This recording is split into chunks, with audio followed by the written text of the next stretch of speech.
All right, looks like we're ready to get started. Round one qualifying for the women here at the 51st QubicaAMF Bowling World Cup. Lucas Wiseman here with you of Bowl TV, and our first game getting started. We've got on 21 and 22 Russia, Czech Republic, and Tunisia, and on 19 and 20 Lithuania, Costa Rica, and New Zealand. Joining us on our featured pairs here for our opening game. Going to bowl 8 games today for the women. Men already have completed their 8 games in round 1. They bowled a little bit earlier on today. Women on the lanes this afternoon, and they'll be back on the lanes tomorrow morning for round 2 to start the day off, followed by the men. Format is pretty simple for the World Cup. It is 24 games of qualifying over 3 days, so 3 8-game blocks. And then the top 24 men and top 24 women advance to the round of 24 for another 8 games. After that, the top 8 advance, bowl 7 games of match play. Top 3 make the semifinals or make the stepladder finals. So this is game 1 of a long journey to crown a champion here at the World Cup.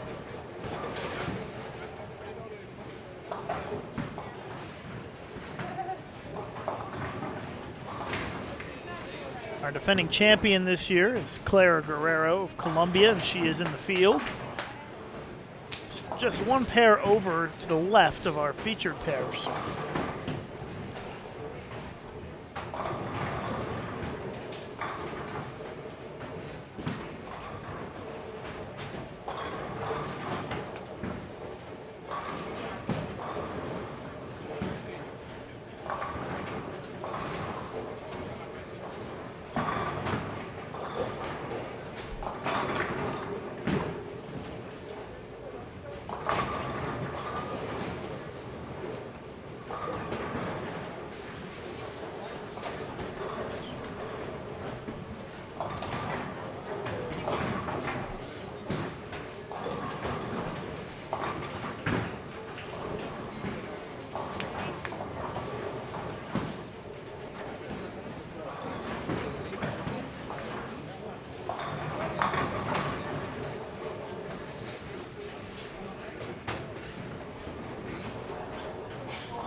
Online scoring is available, live scoring, so you can see the frame by frame for any pair in the house. The address for that is onlinescore.QubicaAMF.com/World Cup, and I'll repeat that for you. It's onlinescore.QubicaAMF.com/World Cup, and that'll help you find the live scoring. See what's going on throughout the bowling center here on this squad. We used all the lanes for the men, not quite using all of the lanes for the women. I think we've got 8 pairs that we're not using, as there are a little bit fewer women in the field than men.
If you'd like to find out when your favorite bowler is going to reach our featured pairs, go to QubicaAMF.com, click the World Cup button at the top, and they do have lane assignments posted. And our featured pairs are 19 and 20 and 21 and 22.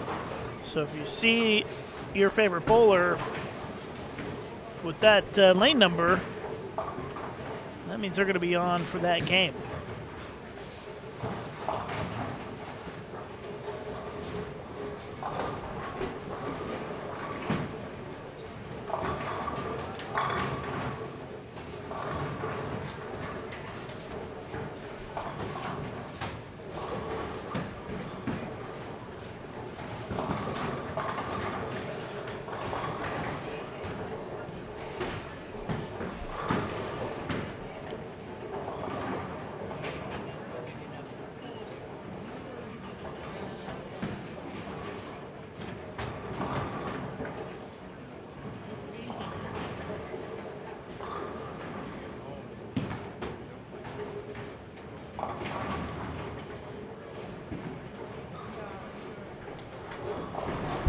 All right, so special guest interview real quick from the Philippines, Bboy Rivera. Hello, Bboy. How are you? Hi, Lucas. How are you? Doing good. You bowled pretty well today, huh?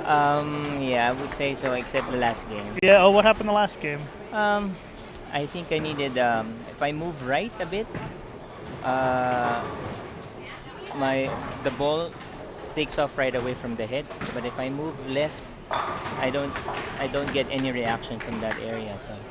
So I think you had about 160 something the last game. Yes. Yeah. But other than that, it went pretty well, right? Yes, and of course I missed a few spares. Yeah, that always hurts. That doesn't help. What went right today? Why were you able to? I mean, you're in 6th place, so it's a pretty good start. But did you come in today knowing that you were going to have a pretty good ball reaction? Actually, not really, because basing it from the practice yesterday, I had a tough time figuring out, matching up the equipment with the lines that I was planning on playing on today.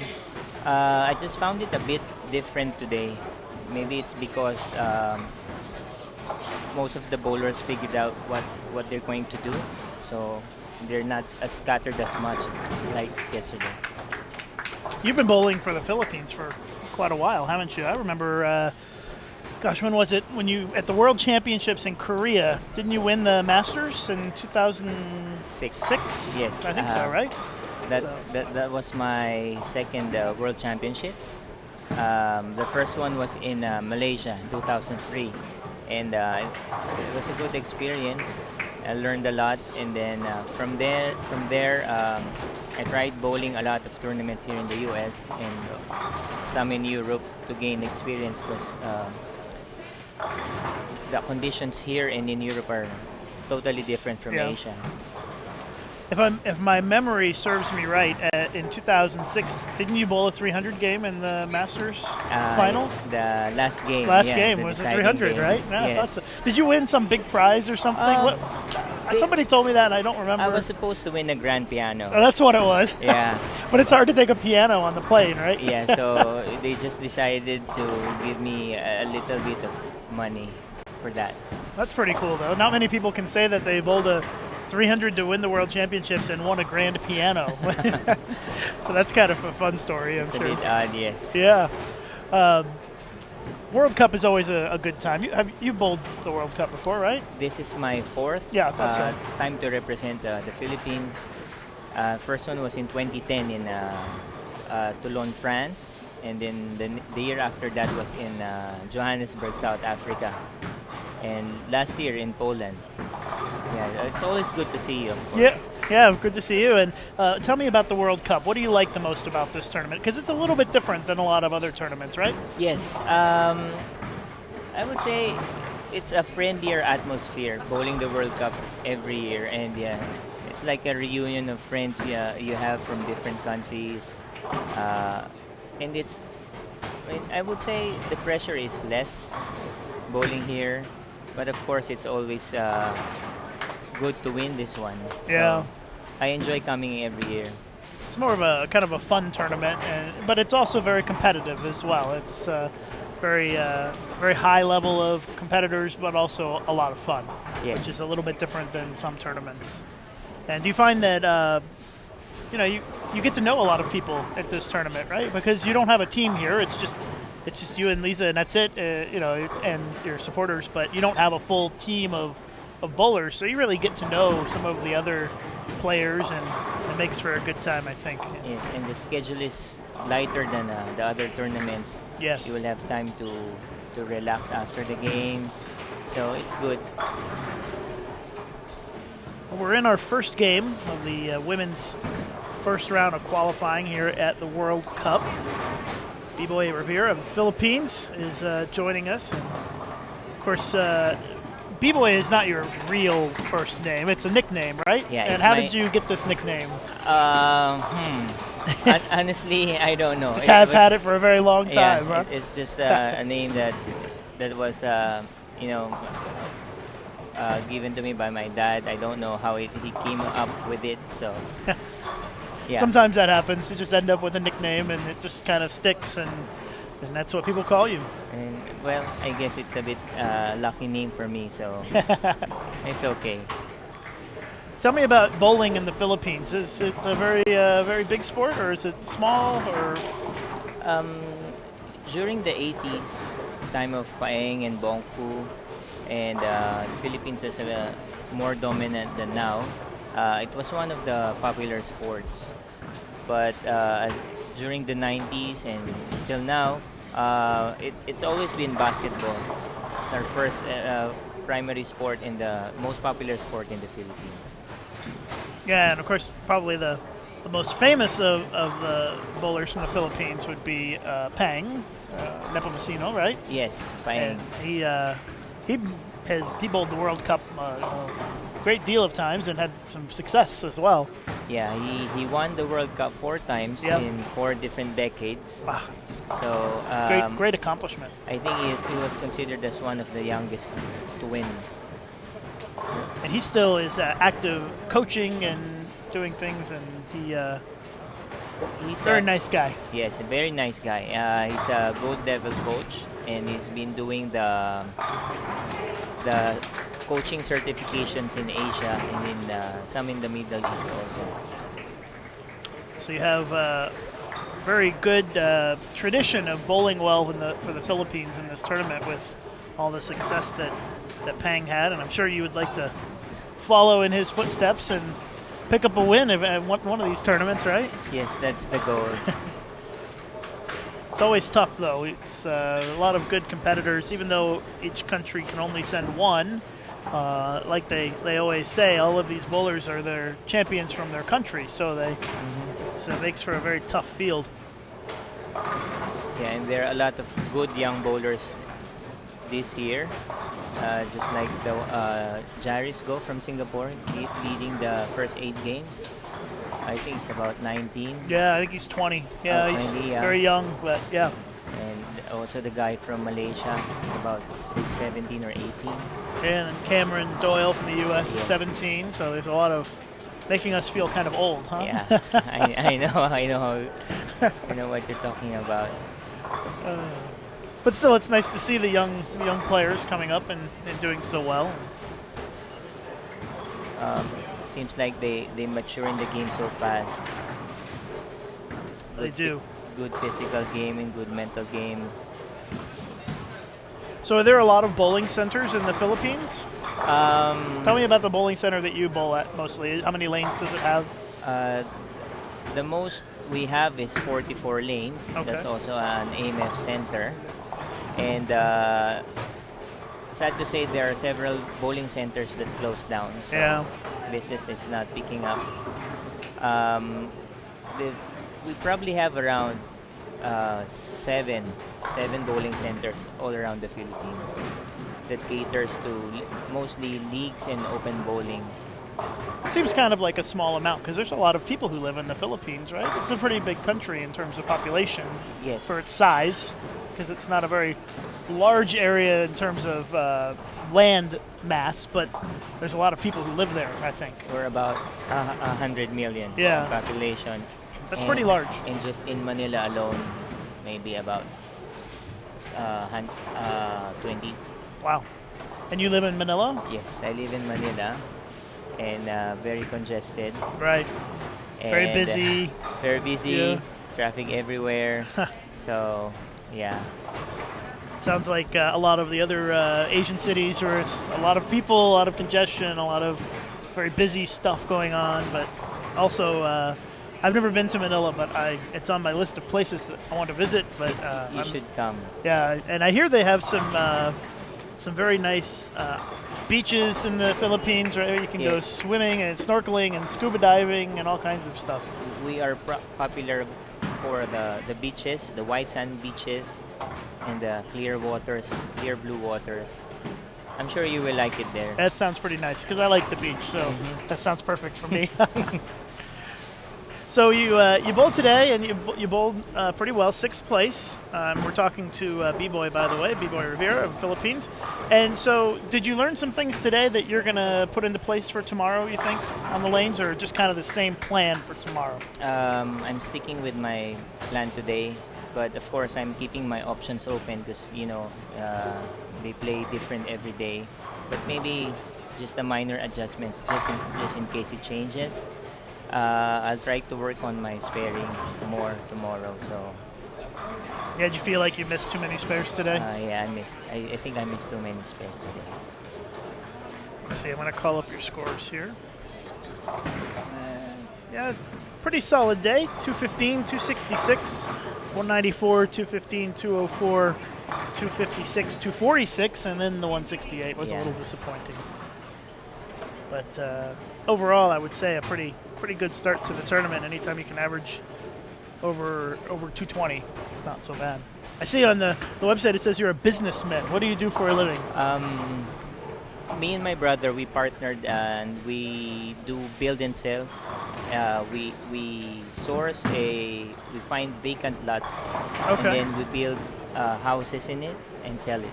Oh, so you do real estate, basically. Yeah, real estate Okay. basically. So you find land and then build properties and then sell them. Yes. Right? Oh, interesting. I bet it's kind of hard to find land in the Philippines, in Manila, if it's that congested, huh? Yeah, and land is getting more expensive, especially in the city. Sure. So finding a good deal is always tough. Yeah, I bet it's always challenging, I'm sure. But that sounds like a pretty good business to be in. And obviously allows you the opportunity to bowl because it sounds like you work for yourself, so you're able to control your own schedule, right? Yes, that's right. It's always hard if you're stuck in the office Yeah. for 8 hours. So doing business gives me flexibility with schedule and joining tournaments, things like that.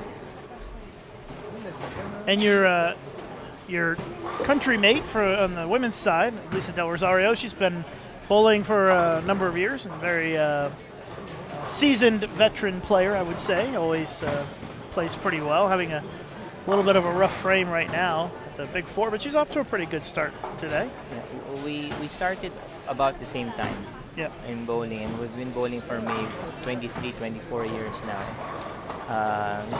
She's been into 5 World Cups, and the highest finish she got was 2nd place. Yeah. That was in Japan, I think. Yeah, so you guys know each other very well, I'm sure. Almost like family, right? Yes, we travel a lot together, both in tournaments and outside tournaments, and she's like a younger sister to Yeah. me, so I always look after her. Well, we'll let you get back to watching her bowl, and I appreciate you stopping in for a few minutes. I told you it was going to be pretty easy, right? Thank you for having me, Lucas. No problem, and good luck tomorrow, B-Boy, in the second round. Thank you. All right, thank you.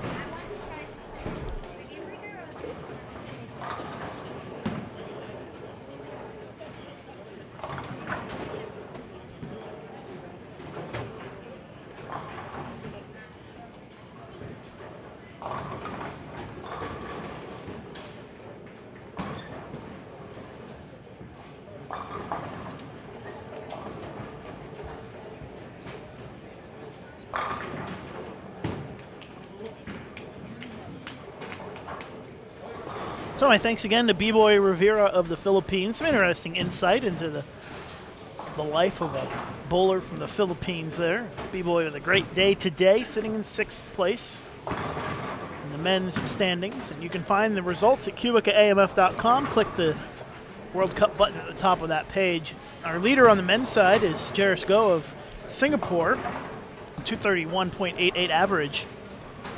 Francois Love of South Africa, 230 average. Ildemardo Ruiz of Venezuela, 224.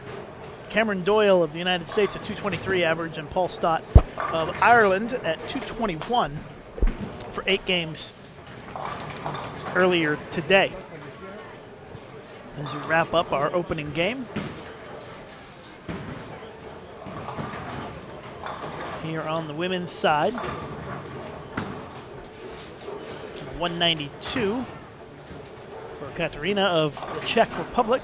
High score on that pair. Unfortunately, an open frame in the 10th kept her from a 200, but still not a bad start.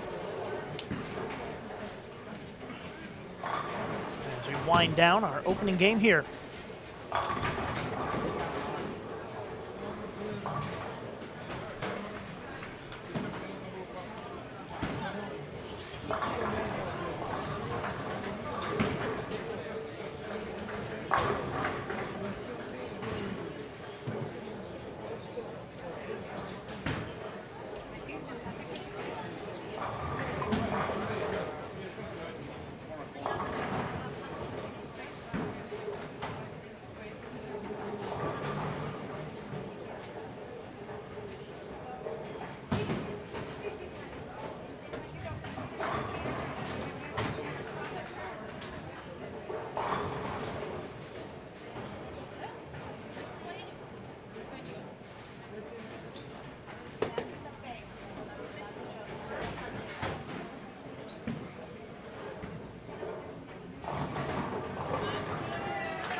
Game 1 wrapping up across the bowling center. Game 2 going to get started here in a few minutes.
right, whistle just blew, so we're ready to get started with game 2. We're going to have Canada and Croatia, along with El Salvador on 21 and 22.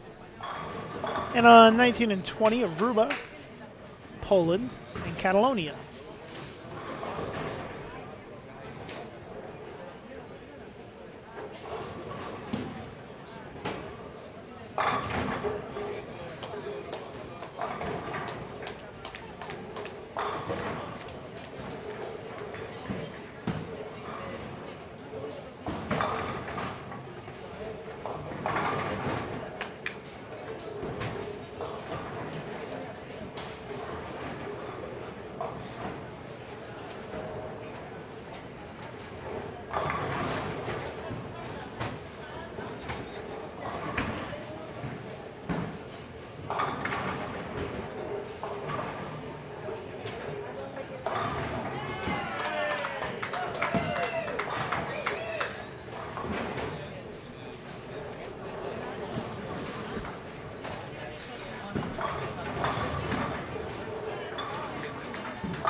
Oh, we saw her strike in the first frame, but up on the far left side of your screen is Camilla Dahmers of Aruba, who's a PWBA bowler, member of the Professional Women's Bowling Association, and former college bowler at Weber International.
All right, so just got the updated standings in.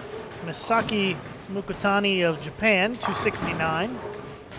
Almiguera of the Dominican Republic, 246. Patricia De Faria of Venezuela, 236. Luminita Farkas of Romania, 235. And Nathali Kempjens of Germany, 229. It's top 5 after game number 1. Find the standings at QubicaAMF.com. Click on the World Cup button at the top of the page.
All right, another special guest joining us here for a bit, and representing Curacao, the beautiful island of Curacao.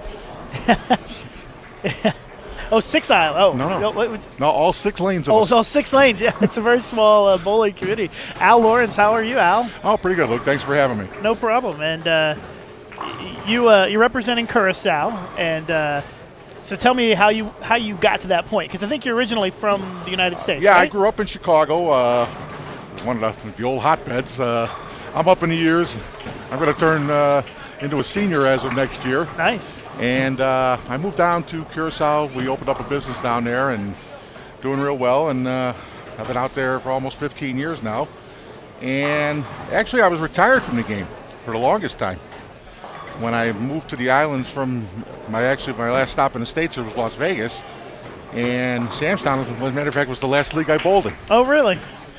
And we moved down to the islands, and I actually gave up the game because, to be honest with you, I couldn't outstrike everybody.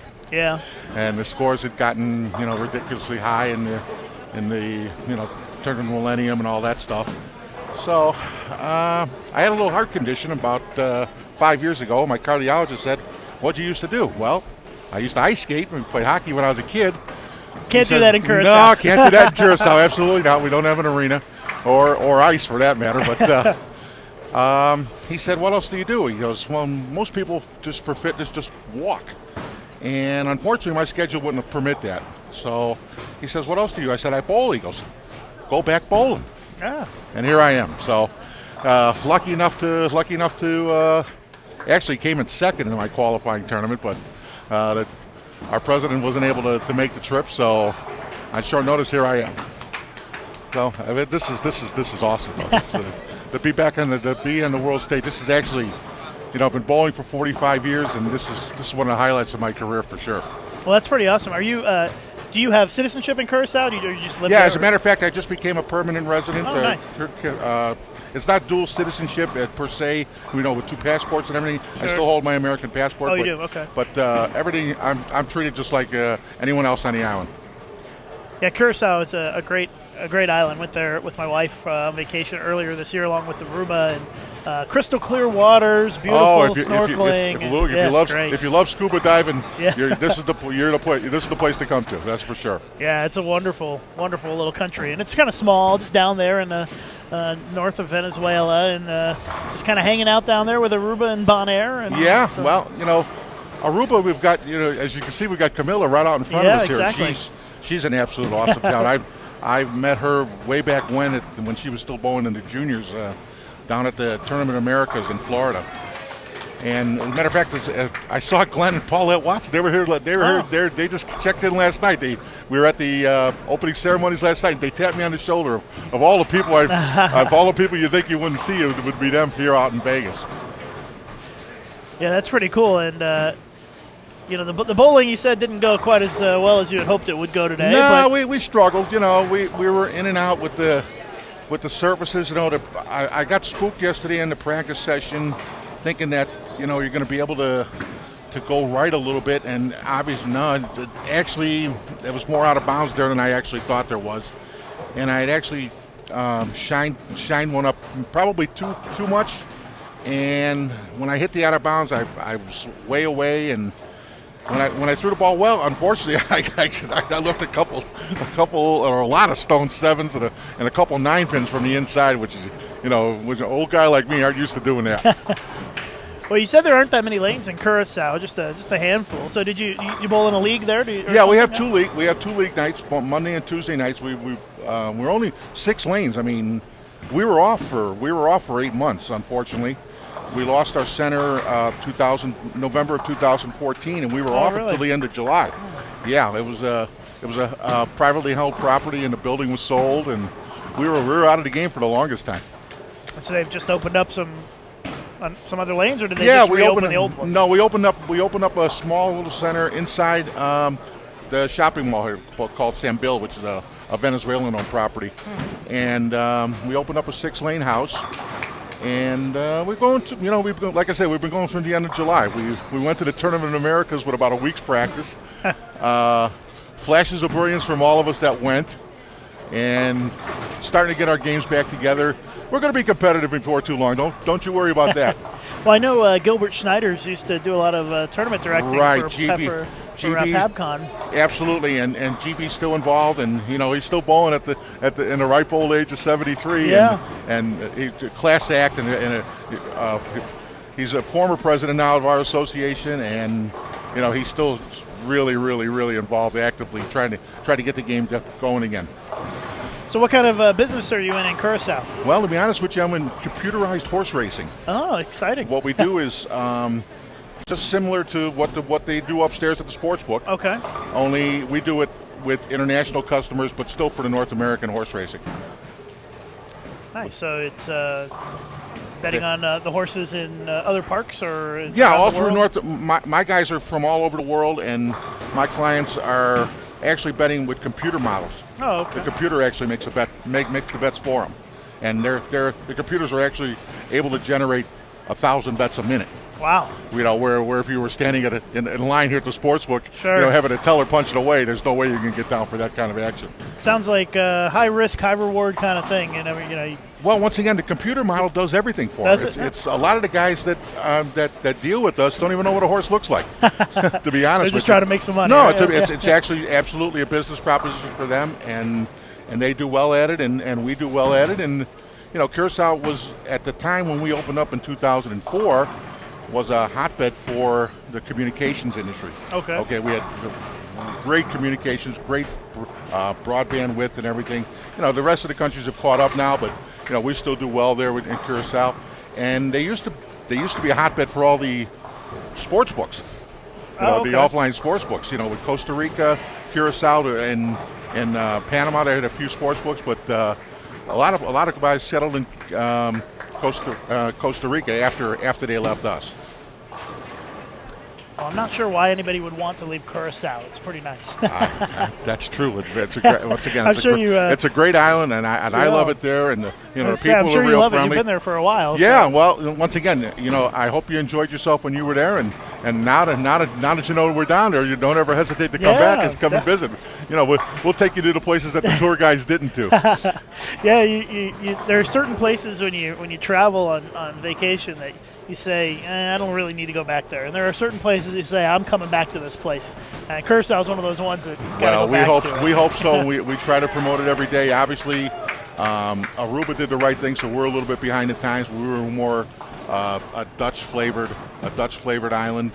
Part of what we used to be the Netherlands Antilles. Right. And we had more of a Dutch flavor.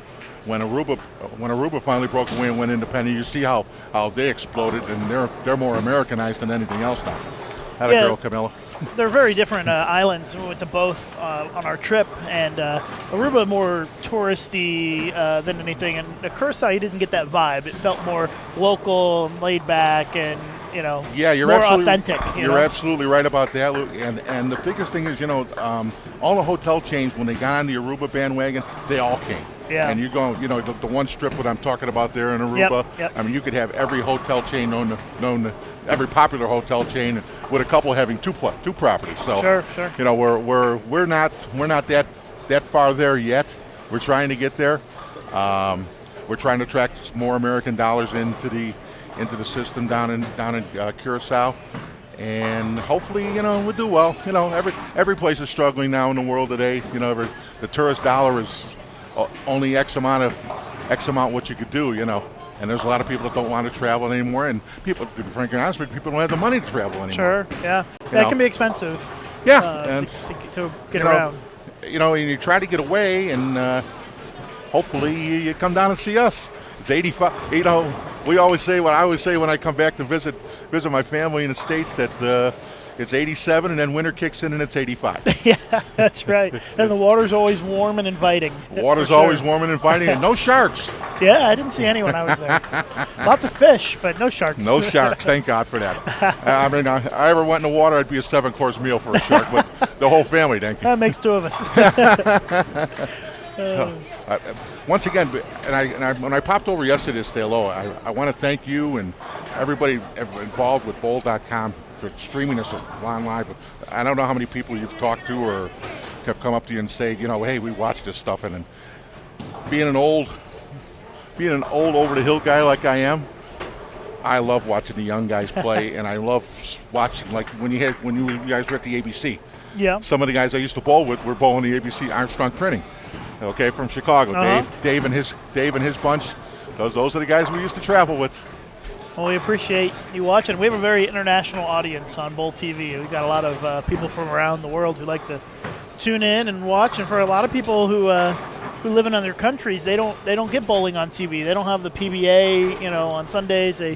So the live streaming is a good opportunity for bowlers around the world to be able to learn and watch other styles of bowling. And not only that, too, now, we've got 87 or 88 countries here this year, and I'm sure somebody is watching in Kazakhstan or wherever, sure. every place. Yeah. And I'm sure you've gotten emails and tweets and everything else about where the coverage comes from, not just the American guys. And it's great the way you guys set up the lanes, because, everything you get a whole, like you're looking out right now. I see Canada, I see Croatia, I see Camilla with Aruba, and you got the Polish connection here, and I don't know who. Catalonia. There you go. I can't remember. I didn't go that far. So, but you get a cross mix all the way across the house, and the great people at QubicaAMF, the way they set up this tournament, it's been nothing but a dream.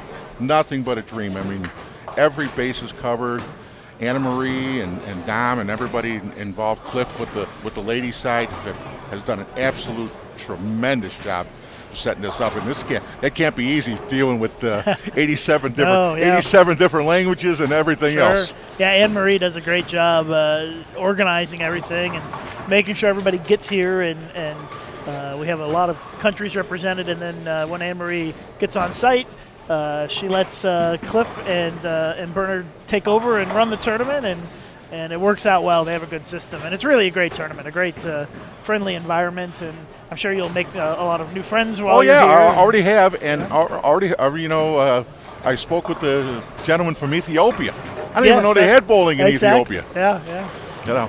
And he was crossing right next to me, and we were talking in between games, and we're moving all the way down the house, and the way they had it set up this year was the odds were coming left and the evens were going right, and I made it all the way across the house today. And I don't think we had you on the featured pairs though today, so maybe tomorrow. No, matter of fact, when I went upstairs to take a shower and get changed after, I was on both sides of you. Yeah. I was both sides of you, and when I was on 23 and 24, and when Timmy was sitting here. Oh, okay. And I kind of waved over him, but I haven't seen him. I couldn't tell you the last time I saw Tim Mack. Last time I saw him, he was. It's got to be in the 90s. Wow. When we were part of Team USA, because I was my doubles partner in St. Louis, Ralph Solon. I don't know if you know Ralph. Sure. I know the name. Yep. With Storm, and Steve Klemkin, and those great teams of the early 90s. Let's see. I'm going to look at the lane assignments and see if you catch Lawrence. 19. You hit 19 on. Oh, I didn't mean to click that. What game is that? That is game number 12. So beautiful. You'll be on the fourth game tomorrow. My tail should be dragging by then. But well, the good thing is we get the afternoon shift tomorrow. So that's right. We get a little extra sleep tonight. Working nights all these years, and my world gets turned upside down when we have an early squad time. That's for sure. Yeah, you'll be able to relax a little bit tomorrow. You have almost 24 hours between when you finish and when you start again. So then you get the quick turnaround the next day. So. Hopefully it won't be. It'll be crunch time going into the last 8, but hopefully I'll have myself in a much better position than I'm in now. So. And we'll move up the ladder, and things change every game. You know how that goes. Yeah, of course. You see guys up and down the ladder, and I guess the kid from Singapore all day was just a monster. I didn't get a chance to see him. He must have been way on the other side of the house, but I didn't get to see him throw a ball. But he must have been right. I'll tell you what, the young man from Venezuela, he was crossing next to me. Man, oh man, was he good.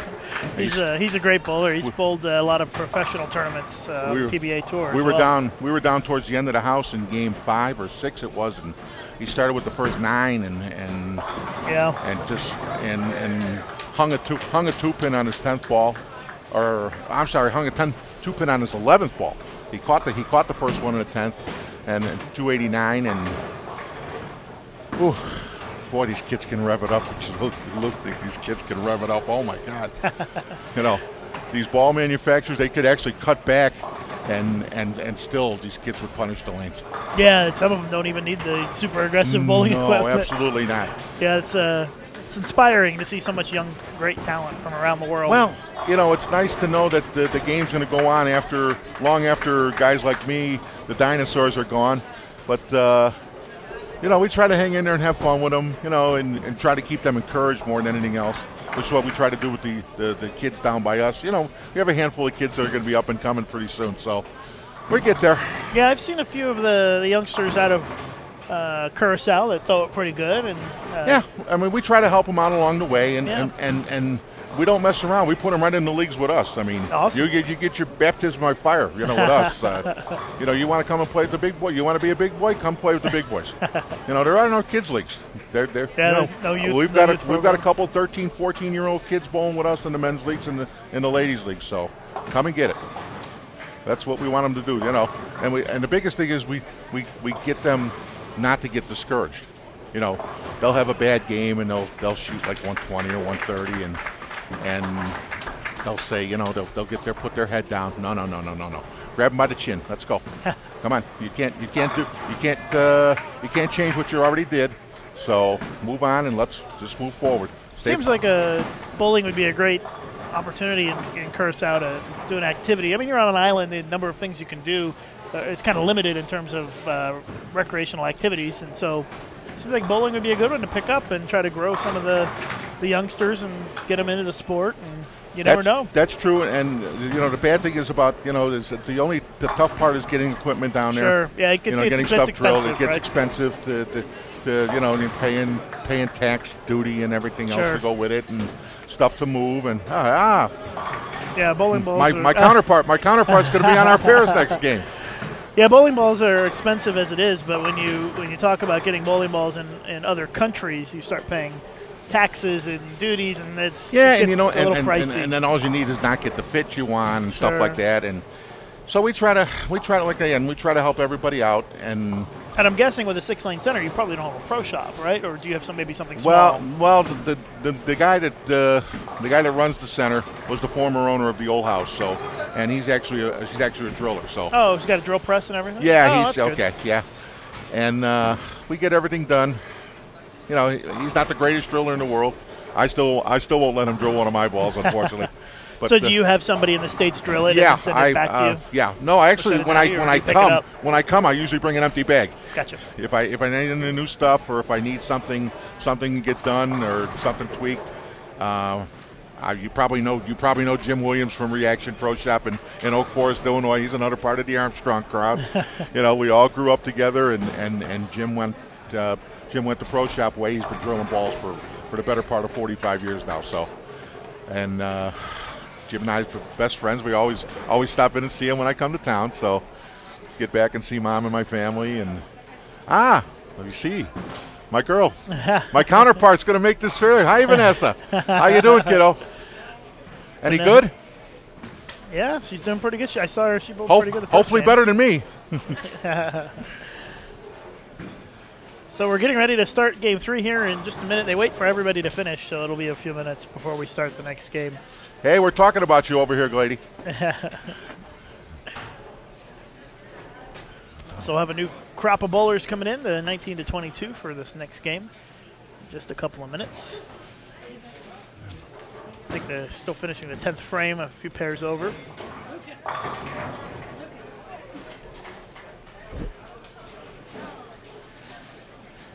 All right. Oh, picture time. Okay, I have a message here. Can you give a shout out to Shannon's Uncle Adam watching in Phoenix? There we go. Shout out to Uncle Adam in Phoenix. I'll take that as Shannon Pluhowski. I would assume so, yeah. I think Shannon might be coming on to featured pairs pretty soon. In fact, this game she's coming on. Has she been awesome for years or what? I mean, she's won this tournament twice. Yes, she has. Back-to-back years. And she's as strong as they come when it comes to the ladies. She could really let it fly. No, actually, I think Shannon went second place win in a 3-year stretch at this tournament. And then the fourth time that she bowled, she finished 6th in Hermosillo, Mexico. So she's done pretty well in this tournament. So I would say the expectations are pretty high for Shannon Pluhowski this week. So I take it you've got your passport stamped a few times chasing this around, huh? Absolutely, yeah. I've been to 50 countries for both work and for fun. So that's outstanding. Yeah, it's a lot of fun. Well, you always take a little piece of the country with you when you leave, and you always have your fond memories, and they're always good memories too. You never try to remember the bad stuff. We've got looks like Venezuela, Jersey, USA, Curacao, Norway, and Scotland coming up on our featured pairs. Well, I'm going to be biased in this game. I'm going to be biased here. Going to be cheering for Vanessa Valdez. Yeah, she's far and away the best lady on Iron Island, and Vanessa's been very good for a long, long time. Looks like she's got 372 for her first 2 games. Okay, so she started out again. That's all right. It's a solid start, I would say. She's in good shape. Yeah, I'm looking around the scores here. I see Shannon's got, 417? Yeah, not a bad start. The young lady from Venezuela, 408. So, yeah, hang in there, kiddo. That's all I can tell you. Yeah, Venezuela just a kind of stone's throw away from Curacao. When I was there, they have the boats that come in from Venezuela with the goods and stuff. Oh yeah, all the fruit boats and boats sure. And they got the live farmers market right on the street. It's outrageous how to bring everything fresh. Without getting too political, I'm surprised they even fielded the team the way things are going on down there, politically speaking. Yeah, there's a handful of good bowlers in Venezuela who are able to still manage to travel and come to events. But yeah, it's nice that they don't let the political turmoil prevent them from. Well, that's true too, and I agree with you there, Lucas, a lot. And it all goes back to Amaretto. Yeah, that's right. That's the great thing about bowling. There's not really that many politics. We have some small things, but in terms of the greater picture, bowling is a very friendly sport, especially here. I mean, where else can you have, Iraq bowling with the U.S. and Israel bowling with Iran? It's about sport. It's not about exactly. politics. And the game and the sport supersede anything on the outside. That's for sure.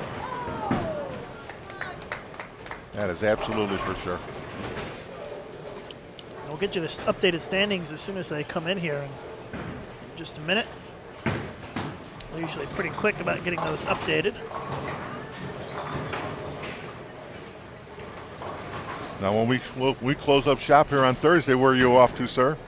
Home for a little while for Thanksgiving, and then we're going to Abu Dhabi in December for the first couple of weeks for the World Women's. Yeah, we were there last year for the World Men's.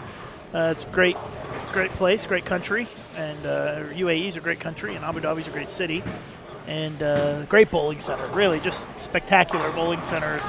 It's almost like a castle of bowling. It's like a palace. It's marble floors, and it's just amazing.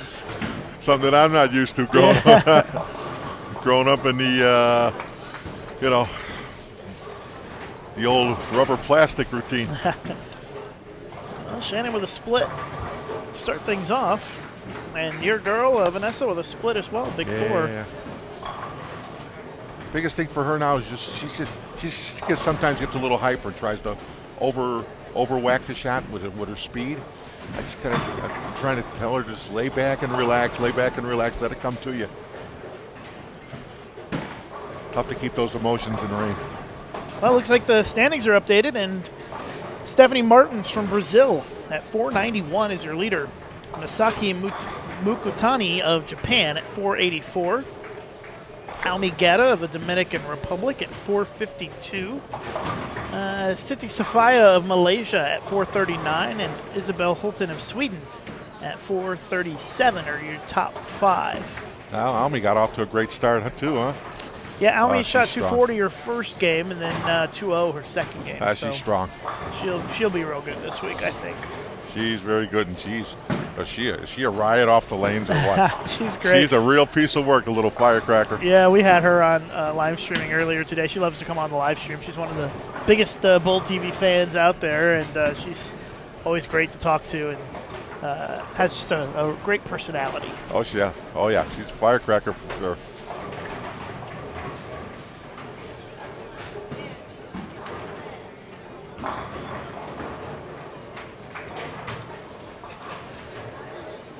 For those of you watching, if you want to post in the chat what country you're watching from, we always like to be entertained by how many people we have from watching around the world. This morning I asked that question, and we had people from every corner of the globe, every continent, it felt like, was watching this morning. And so let us know in the chat where you're watching, and maybe even who you're cheering for in this tournament as we move along here in Game 3. Well, you know, Lucas, this is like the Olympics for us. It is, yeah. It really is. I mean, you've got, once again, 87, 88 countries involved here, and, you know, all kinds of players and all kinds of styles and everything else that goes with it. And the pressure, you know, granted, we're all champions in our own right, being from our own countries, but it's a lot different when you step up to it's like a champion of champions thing. Nice split conversion there by Pluhowski. All right, so some of the countries coming in: Ukraine, Netherlands, Iceland, Finland, United States, England, New Zealand. So we've got Canada, spanning the globe, even more than ABC Wide World of Sports. Portugal, South Africa, Australia. I think we've got like 5 continents covered already, just in that small amount of space. Well, you went from Norway to New Zealand. How long would that take? Quite a ways. It's quite a ways. It's quite a trip. Sweden, got to Kansas City, Missouri. Thank you, everybody, for tuning in this afternoon here at the World Cup. We've got a long ways to go, and in this tournament, this is just day 1. Still have 2 more days of qualifying before the first cut is made, and it's just kind of relax and enjoy and watch some bowling. It's kind of what we're doing here. Nothing too intense yet, just having fun. Nah, once again, it's day 1. You don't win or lose the tournament on day 1, that's for sure. We have a viewer from Curacao watching. Well, there you go. Christina Garibaldi. There we go. Ireland and Switzerland. Switzerland, another one of my favorite countries to visit. Very pretty there.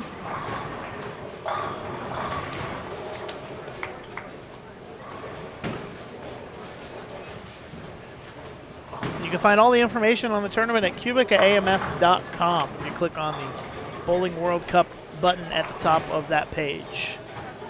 Shannon Pluhowski trying to become the first 3-time women's winner in the World Cup, as is Almigueta. Both of those two have won the tournament twice, trying to pick up that 3rd title. And Vanessa with a ring 10, kind of disappointing. Yeah, she's throwing the ball really hard. She's really muscling, but she's really pumped up too, so I'm not going to argue with her. Yeah, put it in the pocket and just didn't quite get the carry. Sweden, Dominican Republic, Finland. Lots of folks tuning in, and we appreciate you spending some time with us here on Bowl TV. I'll tell you what, Lucas, this center is unique because of the pig carry here, and the way the hook area on these new surfaces. Yeah, it's a new surface. It looks like the pins are new as well, or pretty new. Oh, we cracked a few of them today. That's for sure. So that can always lead to some interesting play. And they're using their new oil, I believe, the new QubicaAMF oil and QubicaAMF lane machines. And I'll be honest with you. For 8 games, this shot held up tremendously well. Right, that's what I heard, that the lane oil holds up pretty well. There wasn't much movement. There wasn't much movement from game 1 to game 6 or 7. You know, finally at the end, you know, it was only maybe a 1-2 board movement. I mean, there wasn't that much variance all the way across the house.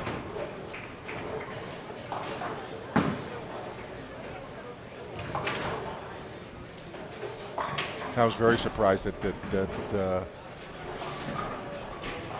it's also good too that it's not super hot, that we're in the middle of November. Yeah, it's nice outside. And well, we're kind of in a basement here anyway. Yeah, so but you know, but sometimes you know sure. you'll get the tacky approaches, and you'll get something where you just don't feel comfortable. But I'll tell you what, the conditions were outstanding. If you did make good shots, it's your own fault, not anybody else, not anything that the lane man did. You know, nobody got locked out. I thought lefties had just as good a shot as righties. Yeah, it did seem pretty even. Had some lefties who bowled really well, some righties who bowled really well, and That's what you like to see, lots of different styles, being able to find some success. Al, it sounded like you were going to maybe make a little change to your game plan for tomorrow, huh, when you come out? Yeah, once again, I went to this. I went to the super shiny. I took a hypercell and super shined it up yesterday after the practice session, and I said, well, it's a great ball, by the way. Yeah, very nice, very great ball. And I got in, and I got in around 25 and 26 with my feet, and start playing around 13, 14, and had a great reaction. I mean, the back ends, there's enough back end to get that ball to flip over, and the hypercell, as you know, just pounds when it hits the pins. Yeah. You know, sometimes it's too much ball, unfortunately.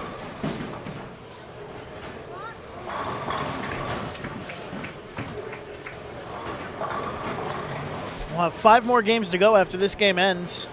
So we got a long ways to go here, round 1 for the women. Men's first round took place earlier today.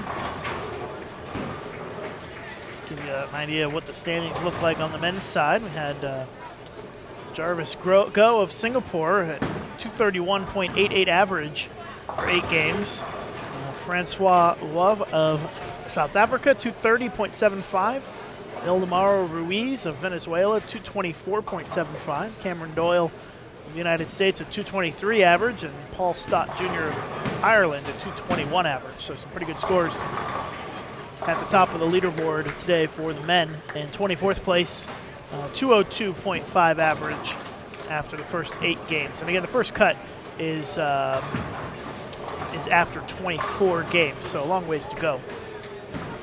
Yeah, I would expect the scores to stay high too, Lucas, to be honest with you. Because once again, I didn't think the shot varied as we went along the house, and from the low side to the high side, there was not much variance at all either.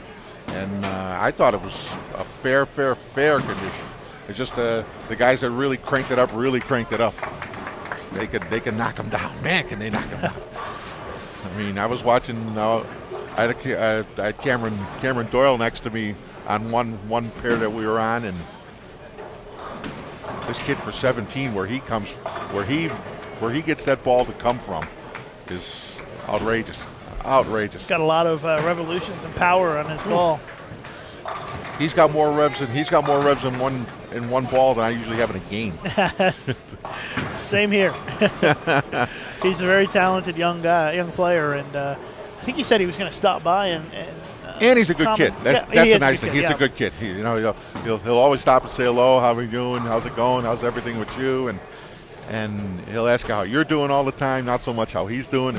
And he takes his success very well. He's not a melonhead. You know, he could walk through the door and not have a problem. It looks like on the chat we have somebody giving you a shout out there, Al.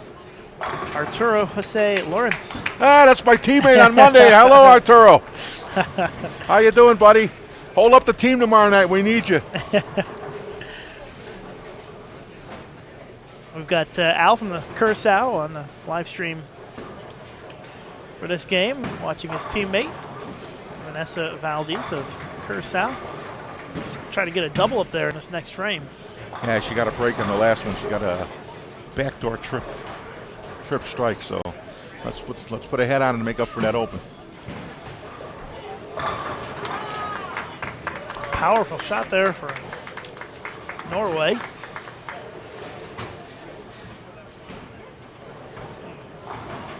All right, what do you think, Al? She going to get the double? We hope so. Just don't muscle the ball, kiddo. Looks like held up a little bit on her. Yeah, thumb. Kind of hung up a little bit on her. Caused her to go over the top of it. She looks down at her thumb and smacks on her gum a little bit. Probably wishes she had that one back. Oh, she's probably calling herself every name in the book.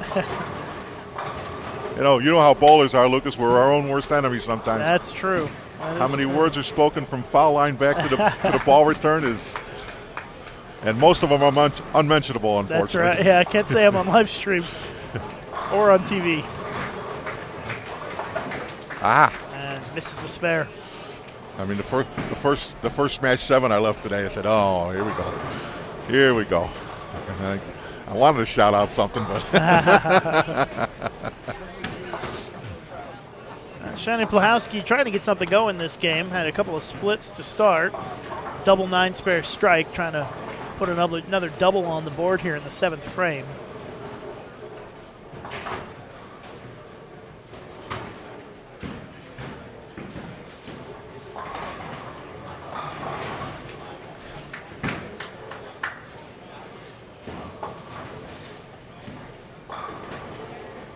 Smooth lefty delivery. Another strike. Yeah, she's been that way for years, Lucas. You know that as well as I do. Yeah, Nothing's changed. That game hasn't changed for light years. I think that Shannon is going to go down as one of the greatest left-handed female bowlers of all time. Without Maybe question. one of the best female bowlers of all time, but certainly the best left-hander, I think. You don't go back as far as I do, but there were some great lefties in Yeah. there. And you go back to Patty Costello and in the 80s and 90s, Tish Johnson, obviously. That's why I said one of these. Alita Sill, but no, she's had a good career already, and she's still pretty young. Yeah, so. Absolutely. She runs right with them, so no deference to Shannon for sure. And with the rejuvenated PWBA tour now, it's an opportunity for Shannon to really add her name to that elite list even more firm and win some titles professionally. She's already won the Queens before, but now the women have a chance to really put some professional titles on their resumes. Well, you remember when the ladies tour was on? She was still a little wet behind the ears and a puppy, But now you've got her and Liz Johnson would probably be like the stronghold of a ladies tour nowadays. Yeah, it was great watching the Women's Professional Bowling Association come back this past season. I went to almost all the events. I only missed one, and it was really great. And it's going to be back again in 2016. Well, that's great. It's good to see the game trying to make a revitalization. You get a few sponsors to back the tour, and how much the tour has changed from the old ABC days with Bo and Chris, and before that even Billy Whaley. I mean, that used to be a staple on Saturday afternoons for me. Don's asking, where is Jersey? Jersey is a small island that's, I believe, part of the UK, up in that area of the world. It's a very small place. Probably even smaller than Curacao, I think. Oh, I would think so. 150,000 people on Curacao, Lucas. 150,000. Yeah, it's not very big.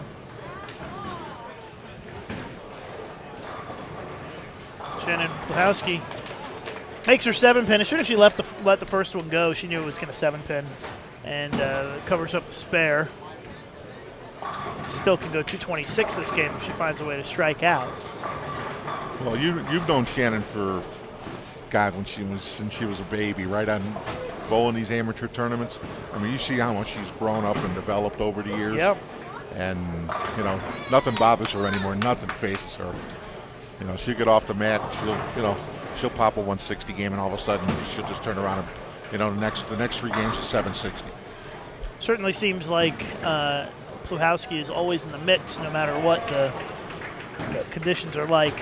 She's always finds a way to kind of be near the top, and that's the sign of a great bowler. Absolutely. Not too many lefties can get in way deep like she does, and she still scores from in there for sure. Yeah, a lot of people give lefties a hard time because sometimes they feel like they got the advantage. It's it's easy on the left side. But that was more the old days, though, don't you think? Nowadays it's really not like that. I mean, in some regards, it's harder to be left-handed because the lane doesn't break down at all. Exactly. Versus the right side, where nowadays the way the balls can break down the patterns and open them up can get to be a pretty big advantage to be a right-hander with all the traffic. Let's see what Shannon does here in the 9th frame. Doesn't really like that one. She leaked it left and didn't hook. Goes right back to what you're saying about being the only sheriff in town on that side. Exactly. On the right side, maybe that would have hooked back a little bit more. Yeah, she might have. You get an extra board or two in play, and you get that little extra hook area.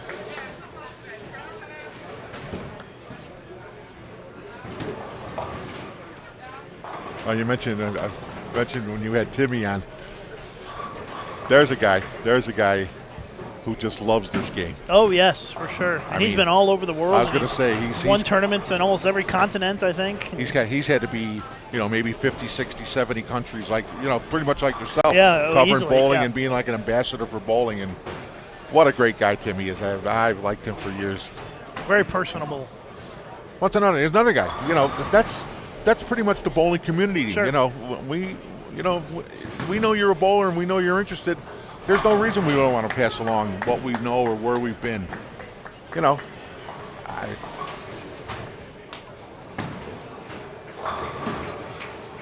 right, Vanessa trying to get that strike on a fill, but ends up getting an 8 count for 169.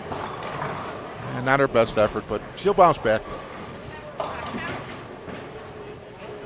Wrap up game number 3 of 8 here in the first round for the women.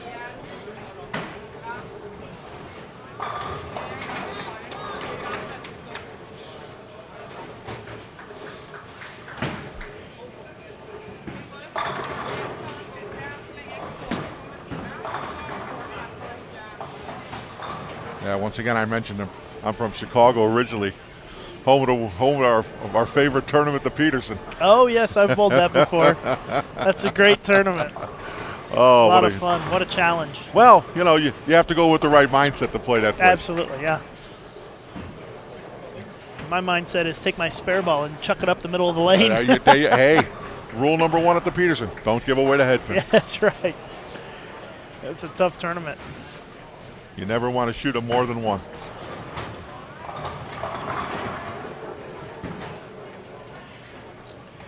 All right, so just a few more shots to go here in game number 3. As we're moving along here in this first round for the women. Shannon Pluhowski can still get to 214. Patricia De Faria of Venezuela can strike on her fill ball for 213.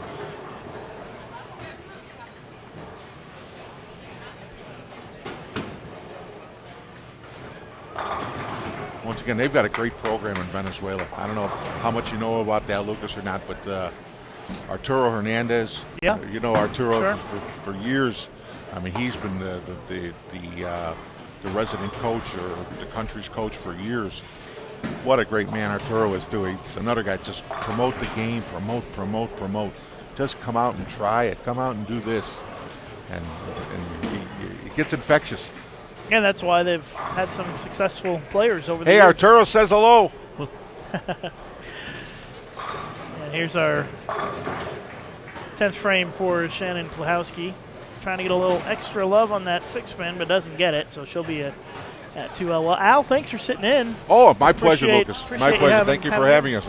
And once again, all you fans out there that are watching on bowl.com, Lucas, you're a class act, and you've been for years, much. and we appreciate as bowlers what you do for us here and how you're promoting the game and trying to get everybody back into bowling again. And fans, if you haven't done it before, I'm sure most of you are bowlers that are sitting out there watching right now. Get back in your houses. Get back in the leagues. Come back and play again. I mean, it's a hell of a game, and we've all had fun doing it. That's for sure. Worked out well for you, right? You got back in the game, and now you're here. Unbelievable. It's like a dream come true. It's once again, this is a class tournament, and I was excited when I got a chance to come, and you know, Vegas is Vegas, and hopefully a little more successful tomorrow and Wednesday, or tomorrow and Tuesday for sure.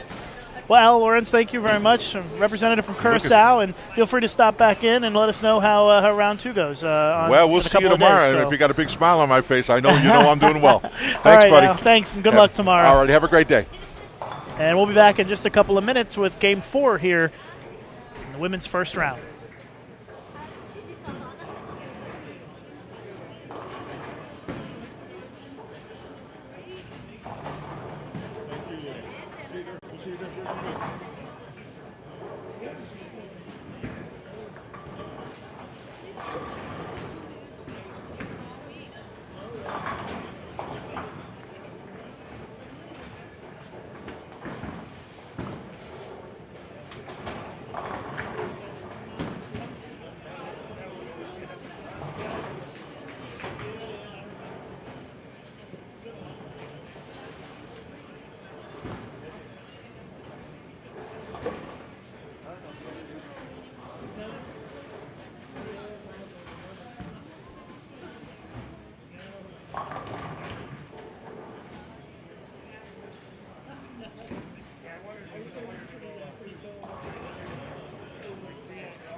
All right, back with you. Game number 4 is underway here.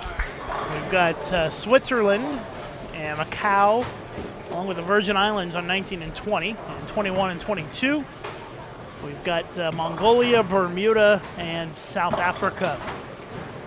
I'm Lucas Wiseman. You're watching the QubicaAMF Bowling World Cup, round number 1 for the women, game 4 of 8. And joining us now, the much anticipated arrival of Team USA superstar Cameron Doyle. What's up, everyone? Well, Cam, it looks like the first round went pretty good for you today. I think you probably think it could have gone a little bit better, but it didn't go so bad after. No, all said and done, right? Yeah, it was okay. I mean, I started off a little slow, but I had 2 really big games 2 and 3, and the next few games weren't too good. Pair to pair here was really hard for me, so I kind of figured it out towards the end and got to 186 over for the block. So not great, but not bad at all.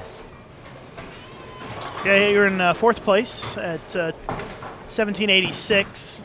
Let's see, 69, 70 pins off the lead. Yeah. So not so bad. You had a little bit of a rough start the first game, 180, but then turned it up a notch, 260, 280, and then hit a little bit of a rough patch there in games, 4 and 5, it looked like, 4, 5, 6, somewhere in the middle of the block.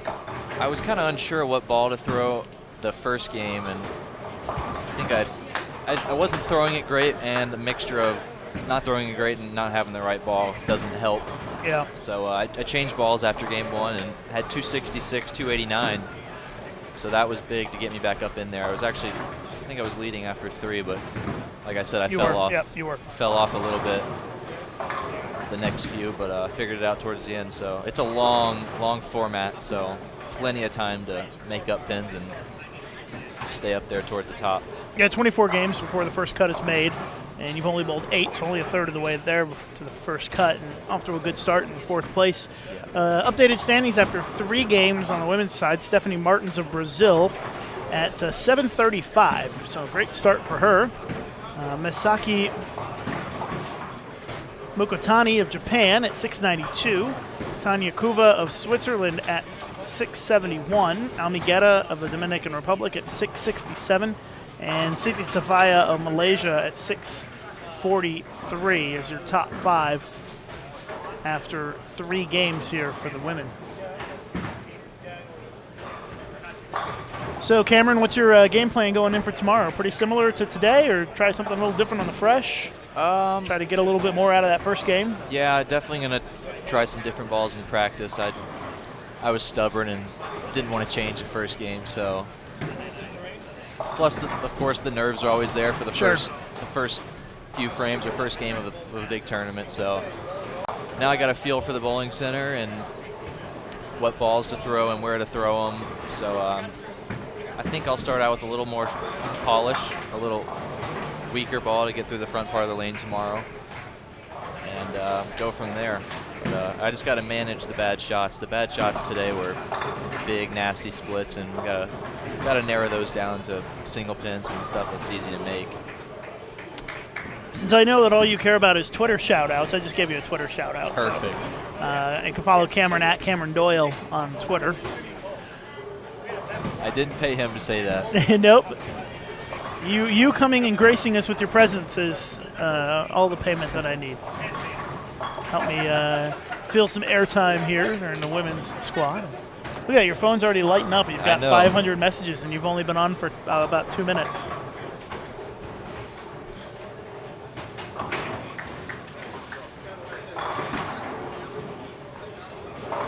Tomorrow, the women bowl first, and the men bowl in the afternoon. And then Tuesday, they'll flip that again. The men will bowl first, the women will bowl second. Wednesday's the round of 24. We only have bowling in the morning that day. And Thursday is the round of 8 match play along with the stepladder finals. All of it right here on Bowl TV.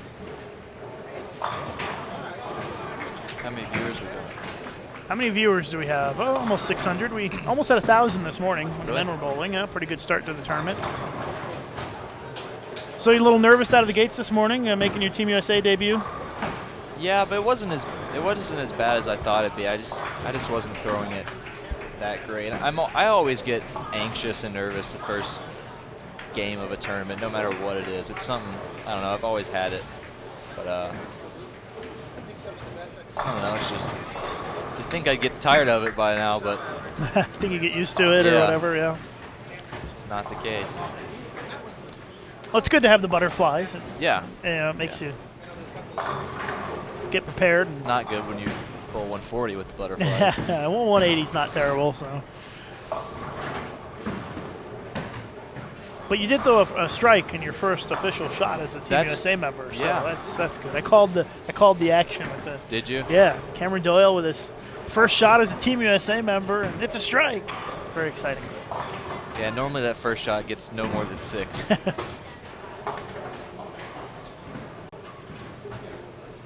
So, what are your impressions of the World Cup so far? It's your first go at it here. There's a lot of countries here. Yeah, yes, there are. Probably a lot of countries that you didn't even know existed before this week, yeah, right? Yeah, not at all. Yeah.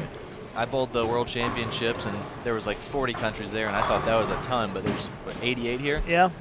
Yeah, that's more than double what you had at the World Youth a couple years ago. A ton of different styles. It's pretty cool to see the people from all over the world, especially, I mean, there's people from everywhere. It's a very unique tournament in the world of bowling. And it's a really good format. I like the long formats. It allows you to settle in a little bit and not have to press too much in the first day and get settled in and kind of figure out the pattern. And yeah, a ton of these tournaments, like for World Bowling and PABCON and all that, they're such short formats, 6 games and you're done. So to have almost 40 games when it's all said and done, it's pretty big. Donna on Twitter is requesting that we take a selfie and post it. So there. Oh gosh. I'll do that for Donna. Let's see here. Get my camera to work. There we go.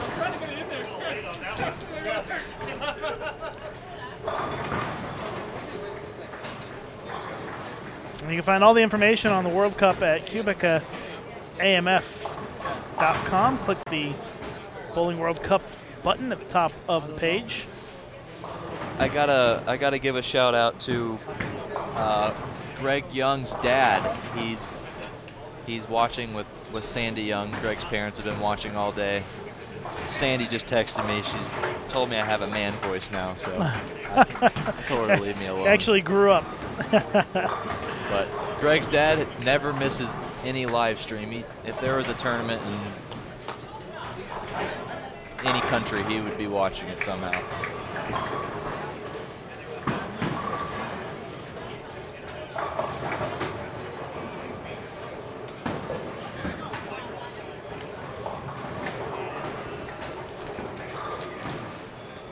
About halfway through game number 4. After game 4, we'll be halfway through this block.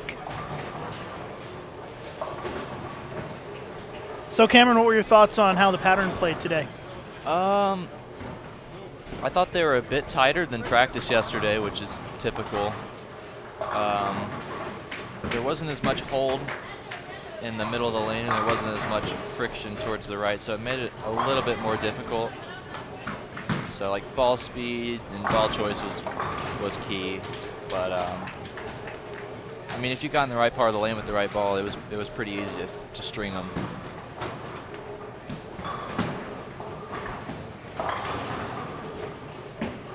And what balls did you throw, and kind of what part of the lane were you in for most of the day, or did you have to move a bunch? Yeah, I'm not sure if anyone who's watching watched me the first game, but I started with a Warrior Elite, which is a new ebonite ball coming out soon, and I was pretty deep to start, just because, like I said, there was so much hook in the mid part of the lane. I felt like I had to get around it more, so I was probably in between the 3rd and 4th arrow of the first game. And then I went to a Red Legend Pearl, which is a hammer ball, for the rest of the day. I ended up moving about 25 boards throughout the 8 games, so it was quite a bit. Wow, that is quite a bit.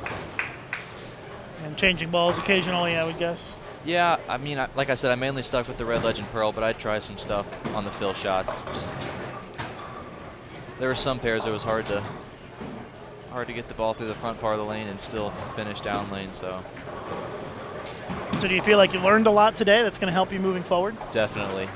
It's always a lot different to get out there in competition than practice sessions. Yeah, for sure. Play a lot different. And I'm sure you and Rod Ross, Team USA coach, have a good game plan for tomorrow to try to put together a big score. Yeah, we definitely learned a lot today about the different pairs, what balls to throw and where to throw them.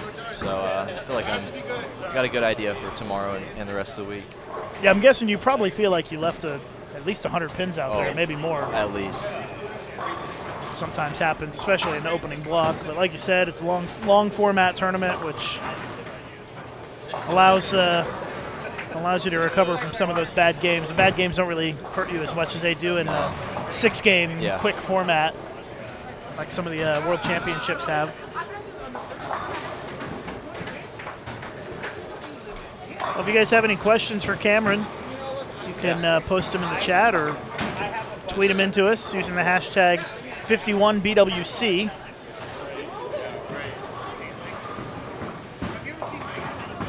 Or you can tweet Cameron directly at Cameron Doyle. Yeah, I'll answer he would whatever. Love that.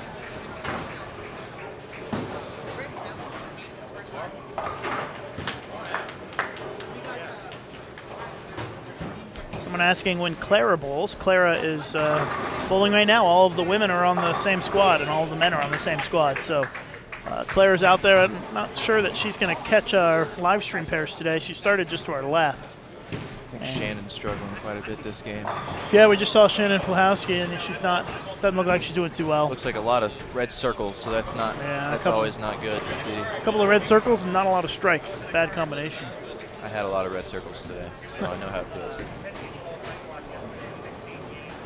Yeah, it seemed like it wasn't too difficult to get to the pocket, but you pay a pretty good price if you miss a little bit. Yeah. How was carry today for you? When you were in the pocket, was carry pretty good or kind of hit and miss? It was kind of hit and miss. I mean, I'd throw a bad shot and I'd strike somehow, and then the ones where I really needed to strike and get some strikes going, I'd throw really good and I'd blow a 7 or stone a 9 or ring a 10. So I mean, it wasn't terrible, but it wasn't great. They tell me in the chat that Clara will be on lane 20, game 6. So we'll have Clara Guerrero, our defending champion, on next 2 games from now. She's going to be on here 2 games from now?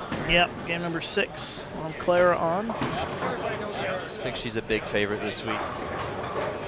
Being I would say champion. Her and Almi Guetta and Shannon Pluhowski, probably some of the favorites. Everyone's going for that first woman to win 3 times, yeah. right? Well, yeah, Clara's not. Clara's only won once, but I think that Carrie from Canada has won it a couple times. So got some bowlers who are trying to make some history here this week.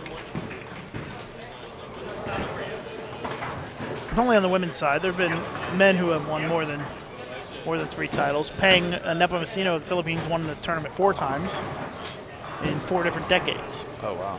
So, yeah. Hooper from South Africa working on a couple of strikes, loose 10 pin.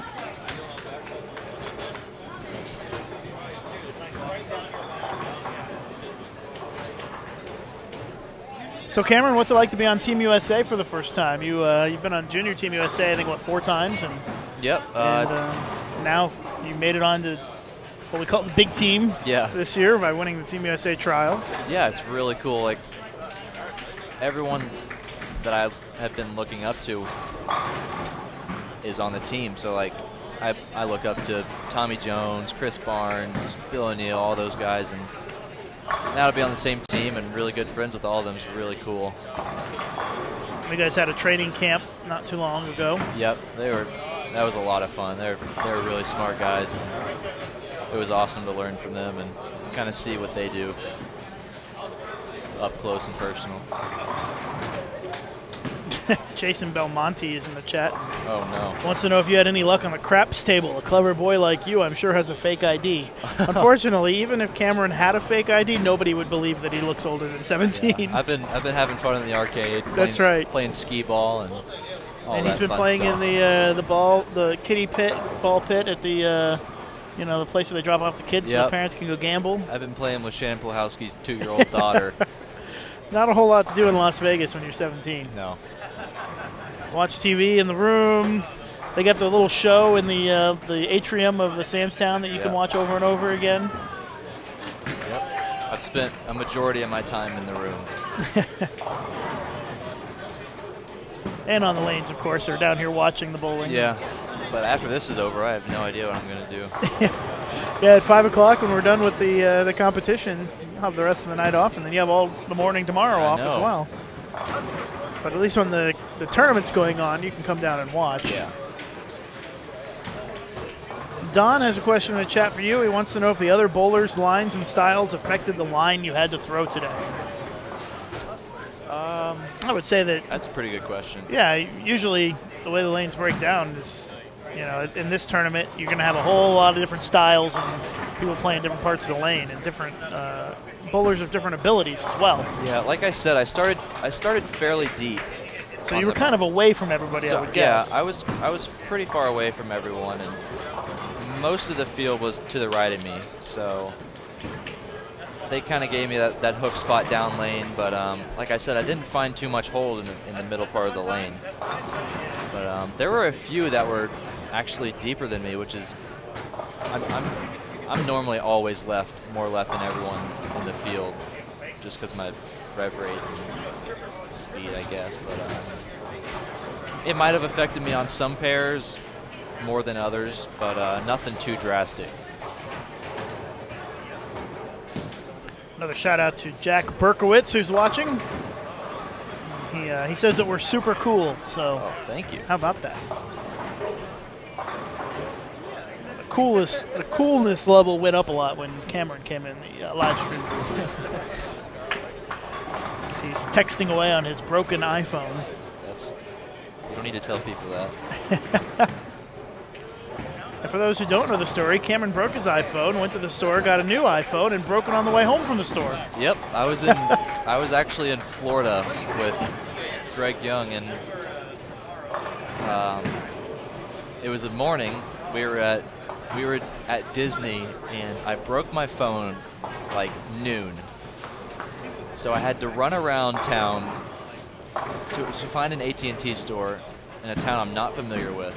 And for you, breaking your phone is like losing an arm. Yeah, like most people could finish the trip, and then because I was leaving the day after, I couldn't go 30 minutes without my phone, so it was a big issue. That's pretty sad. Yeah, I mean, so I had to find the AT&T store, stay there for like an hour, got my new phone, and on the ride back, got back to where we were, got out of the car, and I dropped my brand new phone right there as I got out of the car, and it cracked the screen.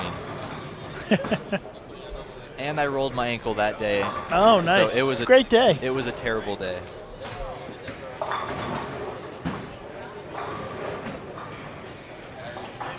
Finishing up game number 4 to take us to the halfway point of the block. Make sure you follow Cameron on Twitter at Cameron Doyle. Have you gotten any followers? Let's see. I know that's what you live and breathe for, is more followers. In fact, I've been scared to look. You even positioned yourself in front of the extra frame cameras at the U.S. Open to put your at Cameron Doyle little sign. I've gotten 2 followers, so only 2? It's okay. At Cameron Doyle, give him a follow. And if you want to see our selfie, live stream selfie, I'm at Lucas_Wiseman. Of course, I'm getting texts from Greg Young right now telling me to shout him out, so I guess go follow him at Greg Young_Jr. He needs to get to 2,000. He's really close. He should pay $10 and you can buy like 1,000 followers or something. I actually looked into that. I have a feeling you did. Yeah, I would advise that you have better things to spend $10 on than fake followers. Yeah, my goal one day is to be like Jason Belmonte and be Twitter verified. My wife is Twitter verified. Yeah, no, Yeah. I need to be a weatherman. Yeah.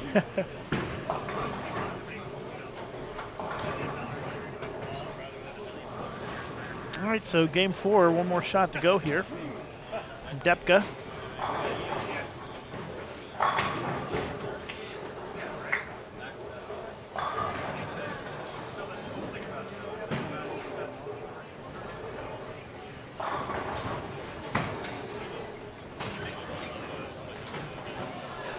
Looks like Shannon Pluhowski shot 172. That I game. gotta give my mom a shout out. She's back home watching.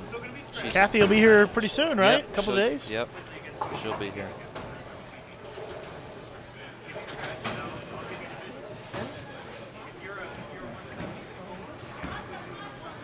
Oh, I'm sure when Mom gets here, she can help keep you entertained rather than being stuck here in the hotel. Well, your dad's here too, though. Yeah. There's not much I can do. You can always go to a movie. They got a movie theater here. I'm scared to go to movies. I don't want to get shot. Oh, come on now. Go see a movie that's been out for a long time that nobody's at, and then you'll be fine. Yeah, I do want to go see the one coming out with Seth Rogen the night before. I think Oh, it's I called. saw the previews for that, It yeah. looks hilarious. Well, just waiting for Game 5 to get started. They wait till everybody finishes before they start the next game. How'd that work out today, by the way? They have a little The what? the blow the whistle and make you wait until the next game. It seemed like it worked okay. There- Didn't have to yeah. wait too long, right? No, there were a couple people that I guess they didn't know the rule, and they just went up there and bowled. Just started bowling? Yeah. Seemed like the pace of play was pretty fast Yeah, it was. this morning. Only 3 on a pair, so Yeah. It was less than 30 minutes a game. You guys were cruising along at a pretty good clip. They're rolling pretty fast this afternoon as well.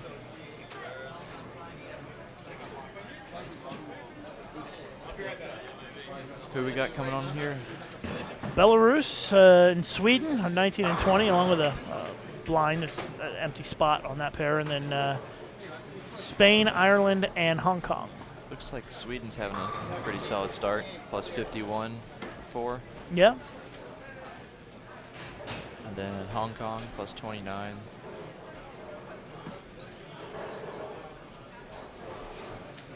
And we'll have the updated standings in a few minutes. Seems like we're going to be starting our next game momentarily. Looks like the low end has one more ball to throw.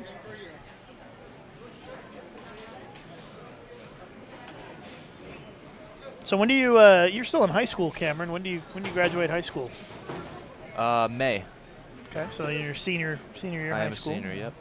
and then off to college, right? Off to college, Wichita State. So I only got 6 more months or so of torture in high school. Then I can leave.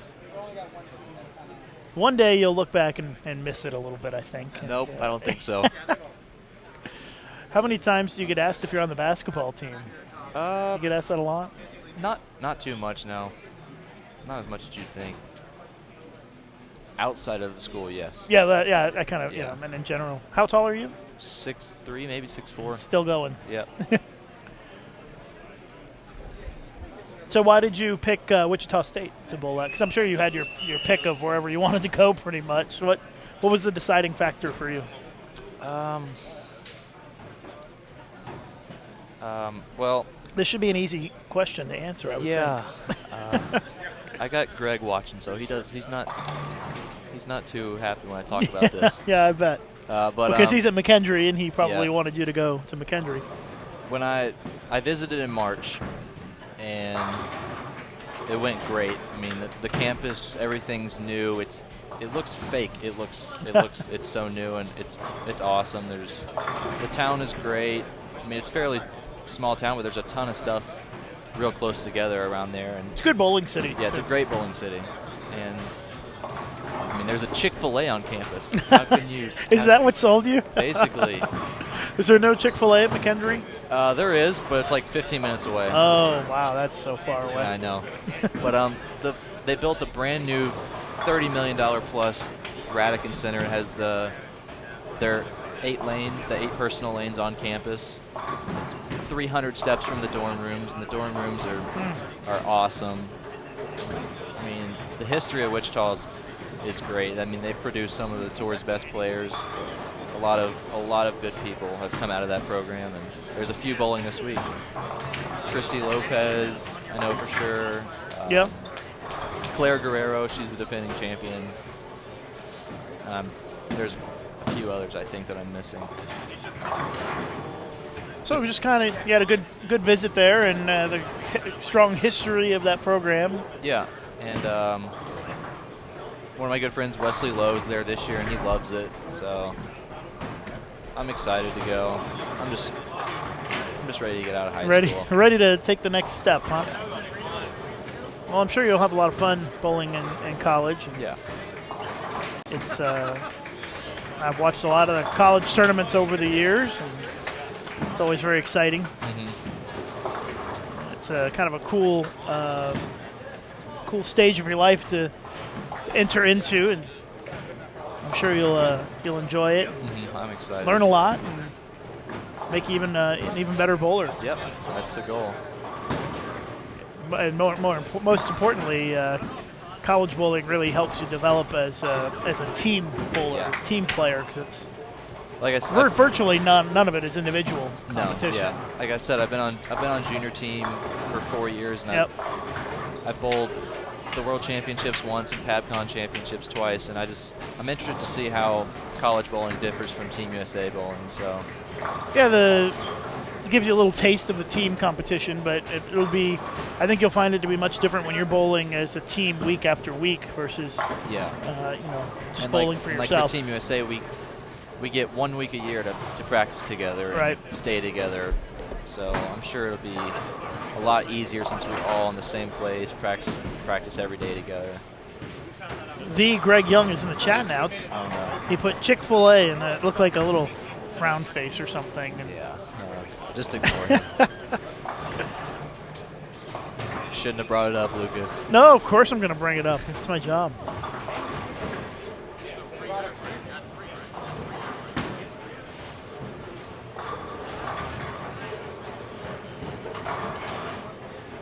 See if we have some updated results after the fourth game yet.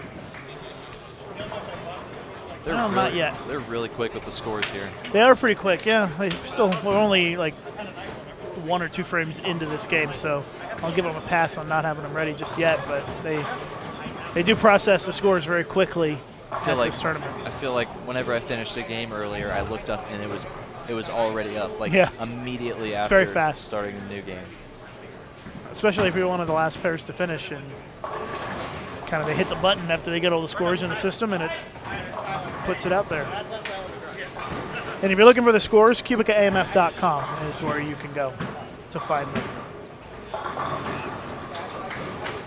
And yes, there is a vacant slot on 19 and 20 for those of you asking in the chat. So sometimes that happens, and you end up with 2 instead of 3 on a pair, just because it doesn't even out with the number of bowlers.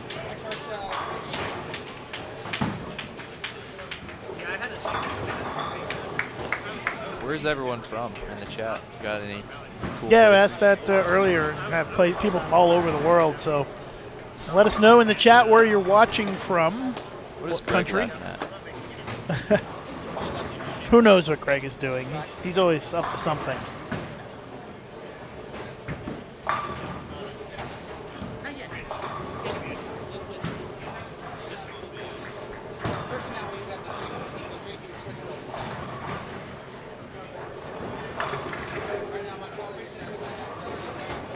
See if I got any more followers. I'm going to predict you got at least one more, right?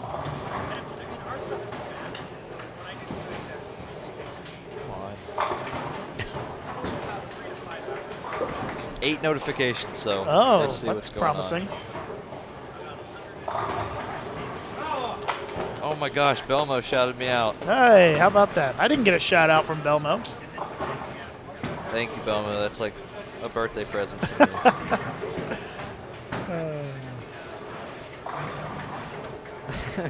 He said Cameron Doyle wants to be Twitter verified as his life goal. Hook him up, Twitter. I can verify he exists. Someone asked, how many 300s do I have? Oh boy. I actually don't keep count of my 300s, but sanctioned in tournaments, stuff like that, probably 15 or so. Not too many. I don't bowl 300 a lot. I just. Well, you're still young. Yeah, I mean. And I'm guessing you bowl a lot on more challenging patterns and stuff, tournaments. Yeah. It's harder to bowl 300s. Yeah. I'll take 250 every game, other than 300 once, and then 200. You know, I've never been a big 300 shooter like all these people I see on Facebook bowling 860 every 2 weeks. Someone asked, I don't know if I got through. Are you homeschooled? How do you balance your education and bowling? Always a Joan Taylor. I'm not homeschooled. I do go to school. My teachers are really good with me missing, and they support my bowling. So any way I can make up my work, I'll do it, whether it's before I leave or after I leave. And so are you having to do some homework this week while you're here? I'm not going to do it this week because I have Thanksgiving break next week. Okay. So you can actually just focus on the bowling. But I have like a certain day I can make up my tests and stuff whenever I'm home, and then I'm gonna miss my final exams for the World Series of Bowling, so I have a day where I can make those up after I come back, and then I'm gonna miss for team trials. So it's just right. I just gotta make it through this semester, and then next semester shouldn't be so bad. Do you have some easier classes for next semester? Yeah, this year's really easy. So got all the hard stuff out of the way. Yeah. Yeah. Smart move. I think my hardest class is my art class, which is. So what you're saying is that your hardest class in high school is a class where you paint with your fingers? Yep. That's pretty much it. It's the hardest class to make up work in, that's for sure. Oh, well, I can see that. That's probably true. So you heard it here first, folks. Cameron Doyle's hardest class is art. Everything else is basket weaving and shop class, whatever. I don't even know what they teach in high school these days. Yeah, like I have statistics and English are probably realistically my two hardest ones, but everything else is really easy.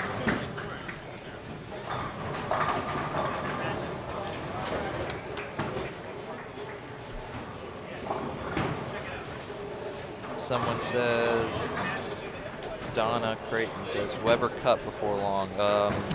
Maybe one day. Maybe one day. That's a long shot, since I think Tommy and Bill always bowl it, and then Chris Barnes, he's out for injury right now though, but I'm sure he'll be back on his back. Yeah, those guys are getting kind of old though compared to you. So I keep telling them they need to retire, so I have a chance of traveling for the adult team.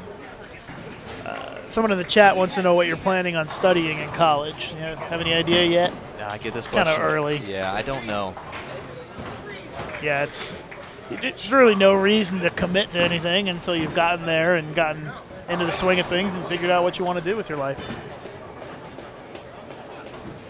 See, to the pair to our right, the bowler for Israel has the front five this game.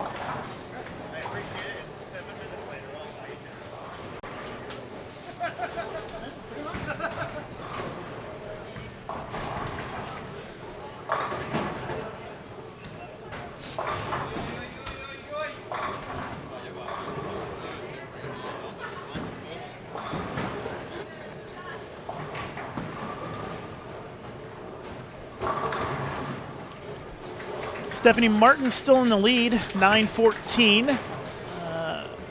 Mukatani from Japan at 882.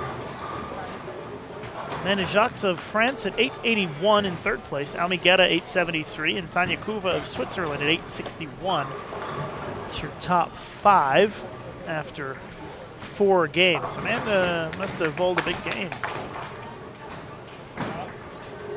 Shot 251. And Jacques at 205, 213, 212, 251 for France.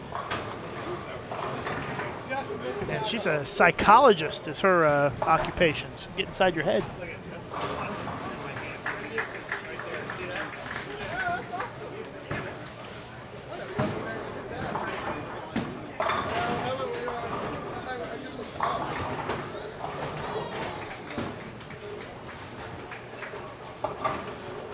you guys have any questions for Cameron Doyle, feel free to ask them in the chat. I got a shout out from There you Belmo as go. well. How about that? Thank you very much, Mr. Belmonte. I take back all of the bad things I've ever said about you. Nah, I'm just kidding. I don't say anything bad about Belmo. Belmo's cool, and he has more Twitter followers than me, so He is significantly more. a lot more. So he's up to 20, 25.7. almost 26,000. 25.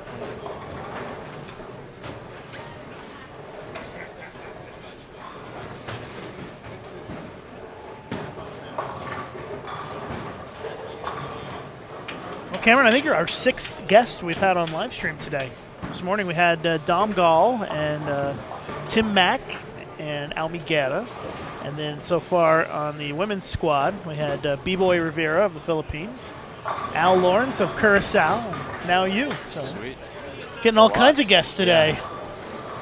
Trying to, it helps the time pass a little bit quicker when we've got some guests in to talk. And we've only got 3 more games to go after this game ends. So it's moving pretty quick here this afternoon.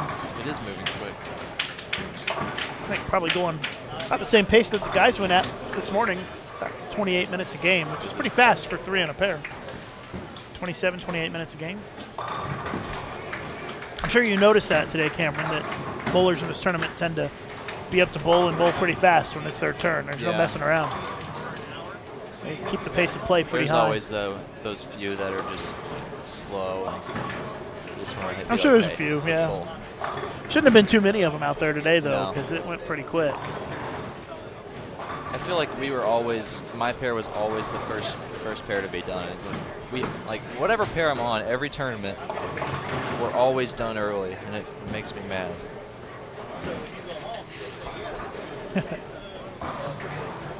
Someone said in the chat that Pluhowski has the front 7. Oh, really? She's down on 39 and 40. Take a look. Yep, front 7 for Shannon on 39 and 40. If you want to follow on the live scoring, you can find that at onlinescore.QubicaAMF.com/World Cup, and I'll post that link in the chat for you guys.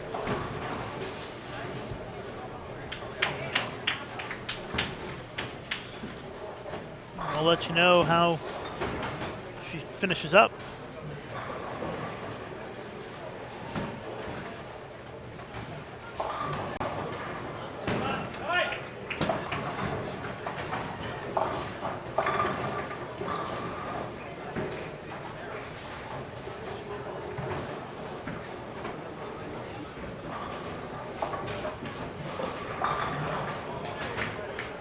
Oh, wow. I've gained 10 followers. How about that? Wow. Your dreams are coming true. Yep. Don Monroe in the chat. Cameron, what is your bowling history? How did you get started in bowling? And you want to know if your parents worked or owned a bowling alley? And I know the answer to that is no. Because knowing your parents, they don't really bowl a whole lot. No. I got started bowling when I was 7 years old. I went to a birthday party. I'm not really sure whose it was, but I know it was a birthday party. And I loved it ever since. And I had to beg my parents to take me to the bowling center, get me my own ball, my own shoes, my own bag. And it kind of just, it went from there. I got really serious when I was probably 10 or 11. And then it's been up from there. But my mom and dad never bowled. Didn't even really know anything about bowling until I started.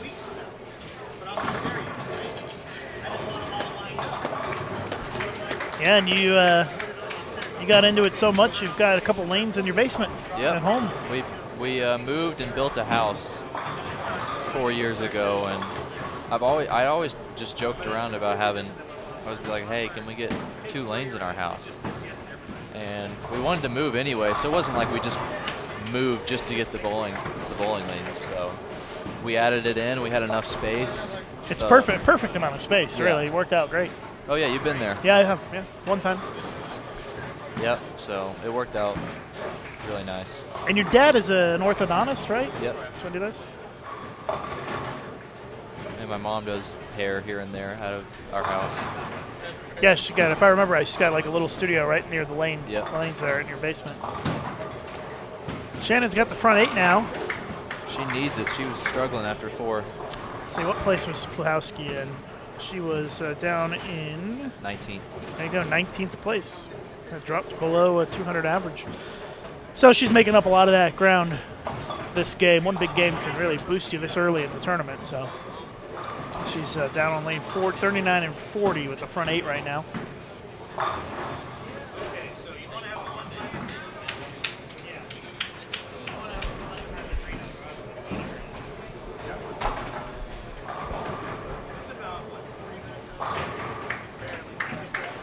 Looks like Shannon's up right now. As soon as the live scoring refreshes, we'll let you know what she did. Yeah, another strike, front 9. Wow. No 300s today, so. I think 289 is the highest score we've seen for the men or the women. So maybe Pluhowski's ready to break through as we finish up game number 5 here.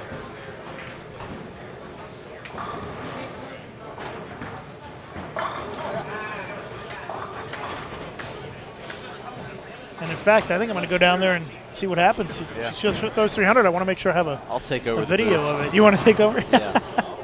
I'm afraid of what's going to happen if I leave and you're still here. Nothing too bad. All right, we'll take a break and let you guys watch the rest of Game 5 and be back in a few minutes and let you know what Shannon Pluhowski did. She's got the front 9 right now on 39 and 40.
Well, unfortunately, Shannon did not get the 300. She ended up leaving a single pin.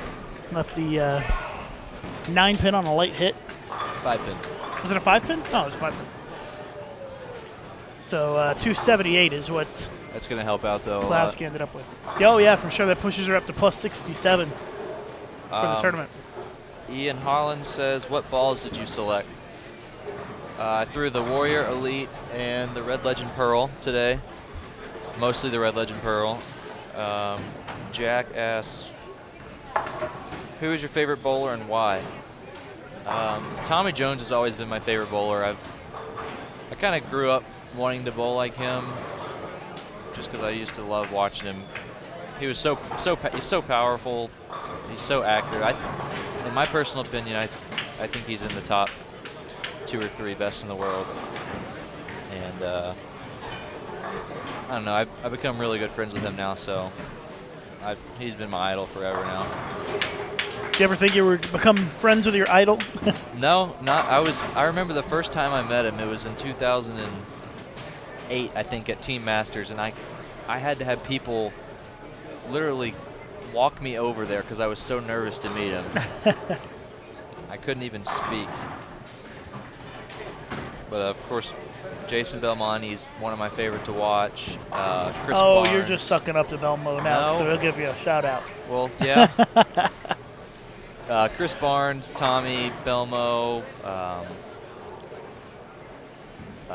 Bill, just the normal tour guys. Yeah, the top guys on Yeah. the tour, these days. Might be a few minutes before we start the next game. Is Clara coming on this game? Yeah, I believe she'll be on this game. So we'll see her in just a few minutes. Again, we don't start the next game until everybody finishes, Oh, yeah. That's right. so we have to wait a little bit. But it won't be long, and then we'll be back up and running with some bowling again.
All right, so game 6 getting started. Russia, Colombia, and Egypt on 19 and 20.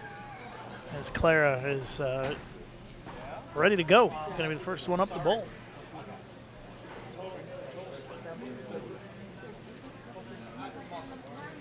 Clara, it's her first look at her defending champion in this event. Won last year in Wrocław, Poland.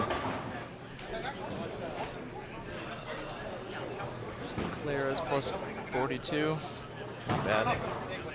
Yep, 42 over for the first 5 games, and 10-42. And still waiting for the names to pop up on 21 and 22 here. Looks like New Zealand, Ecuador, and Costa Rica.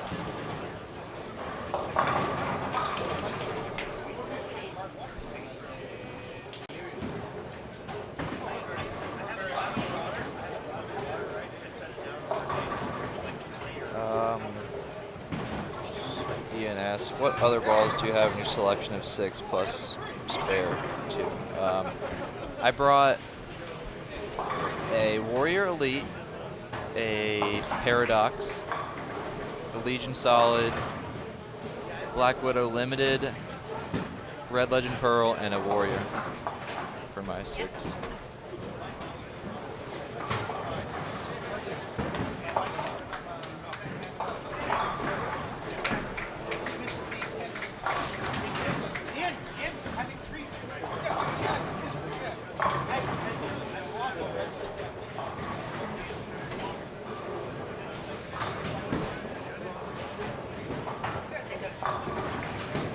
What's next for you, Lucas? World Women's Championships in Abu Dhabi. Right. What about you? Qatar. You're going to Qatar. Yep. And when is that? That's coming up soon, right? That's in 2 weeks. Wow. Yeah, it's a big tournament.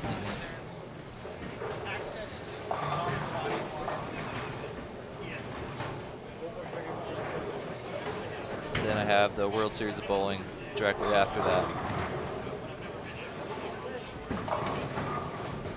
Sounds like you're going to be pretty busy. Yep, got a busy next 2 months. Lots of tournaments coming up.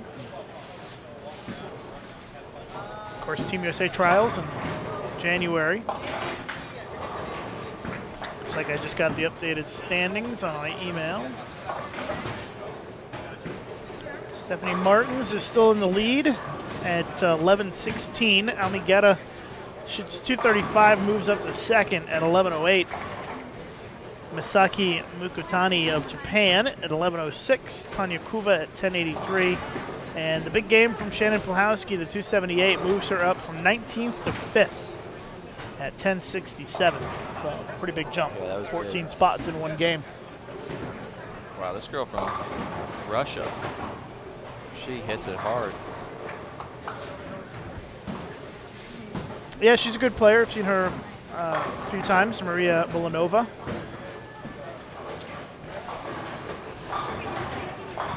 She's bowled the World Cup a couple of times and had some success.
Clara with the week 10 in the third frame. Clara is in 8th place, tied for 8th with 10:42. So we're in a very consistent day for Clara after a rough start. Clara had 160 in her first game and then went 224, 234, 213, 211. So she's been pretty consistent after the tough start to kind of get herself back in it. 24th place is currently 974, 194.8 average.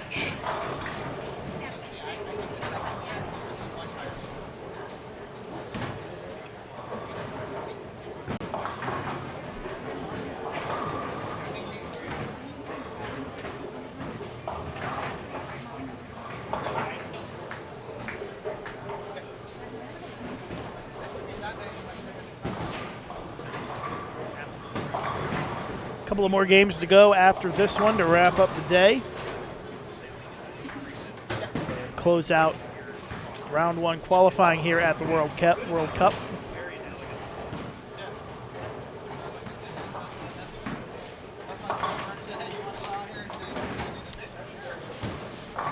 And round two gets started tomorrow morning, 8 a.m. with the women back on the lanes. The guys bowl tomorrow afternoon, so a big break for you, Cameron. Yeah. About 24 hours to sit around And do nothing. and watch bowling and play in the arcade and eat the buffet. And maybe if you're having a really exciting night, you hit the TGI Fridays for dinner or something. I actually just had that for lunch. Did you? Oh, okay. So it is an exciting day for you. Yeah. Rewarded yourself after a... And they have Panda Express here. That's Yes, they one do. of my favorite places to eat. No Chick-fil-A, though, unfortunately. I don't think they have any in Vegas at all. Or Yeah, I'm not sure if they do or not.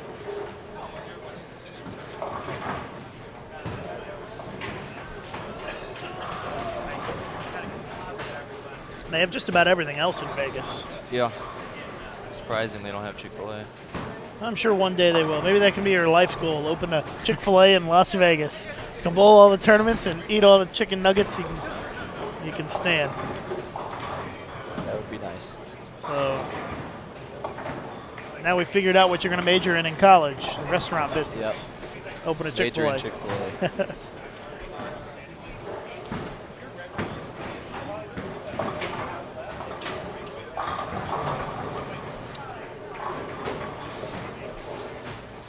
Standings are available at QubicaAMF.com. Click on the World Cup button at the top of the page and be able to find a link to the results on the homepage for this year's World Cup. We've got 70 women in the field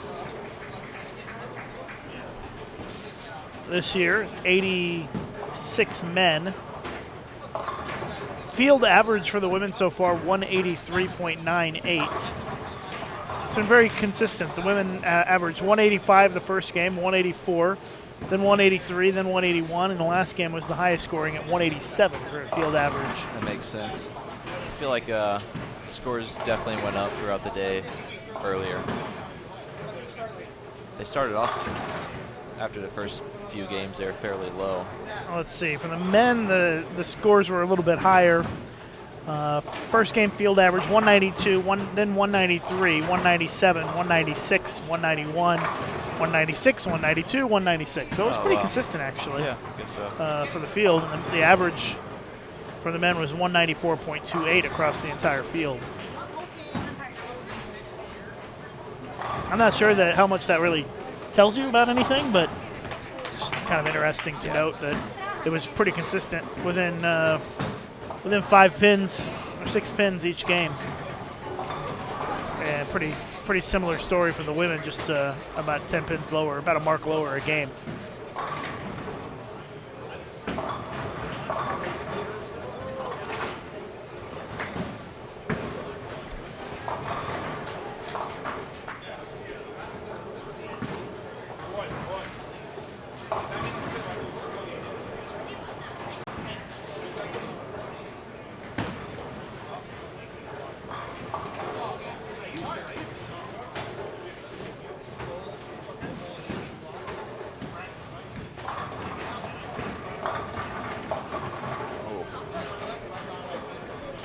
Clara can't seem to get a strike up on the right lane.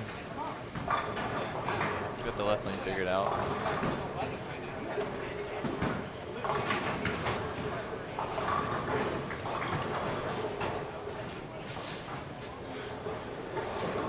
Cameron, did you find that the lanes play different pair to pair here, or Yes. even lane to lane? It's a little, For sure, little yeah. different. I feel like every left lane was different in some way than the right lane, but pair to pair was hard, I thought, especially going from the low end to the high end. High end hooked quite a bit more.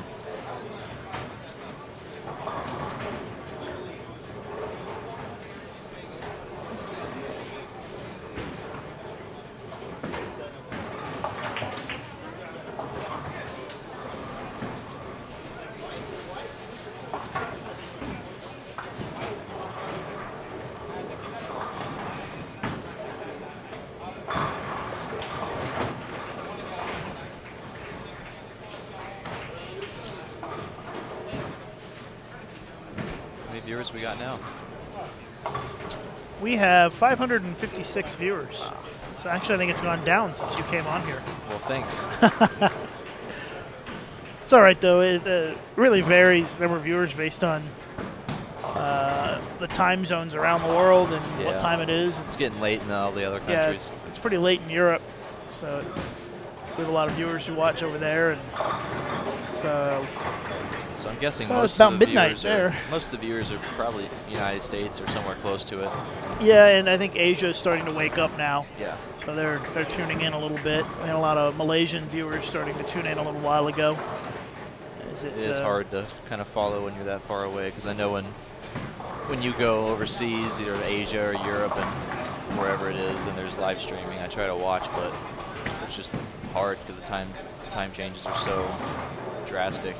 The good news is you can always watch it, Watch on it again, demand or on the replay.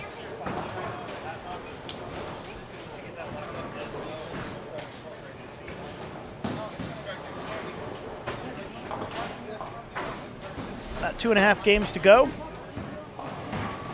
This is probably about an hour and 15 minutes left. I kind of figured we'd be done about 5:15, and it looks like it's going to be pretty close to that, the way things are going.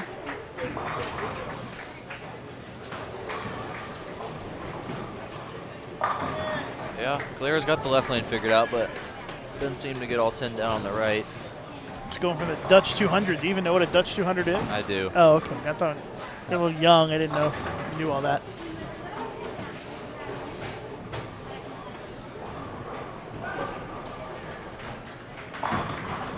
So wait, can we see how Shannon's doing?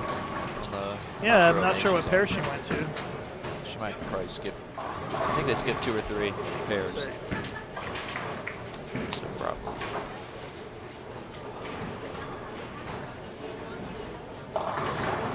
There she was. All right. Yeah, about, what, 96 in the fifth? Something like that. So just okay. Nothing Yeah. spectacular. No front nine in this game. Well, it'll be interesting to see if Clara can figure out the right lane. By the way, Saba, who is bowling for Egypt, actually bowled last year and in the past for New Caledonia, but she's got both Egyptian and New Caledonian citizenship, so she can. Egypt, that's one place I've always wanted to go. It's definitely on my list for top places I want to go. Probably not too safe to go there right now. Yeah, it's a place I would like to go as well. It seems like their tourism business has taken a little bit of a hit in recent years with some of the issues they've been having with some stability of the government to terrorism. So it's one of those places that would be really cool to visit once things settle down a little bit, I think.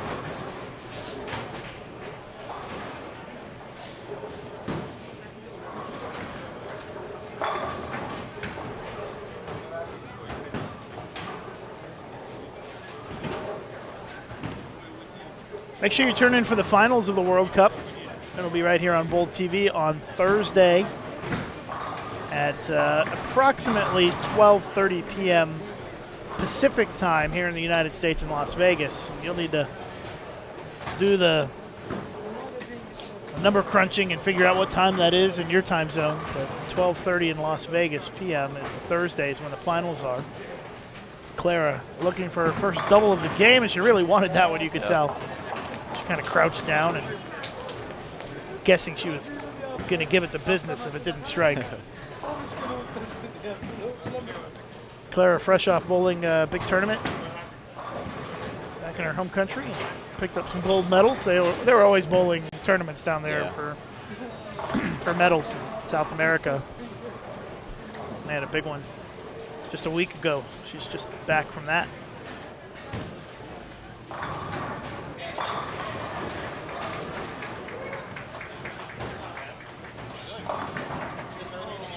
Nice trip of the 2-pin there for Villanova.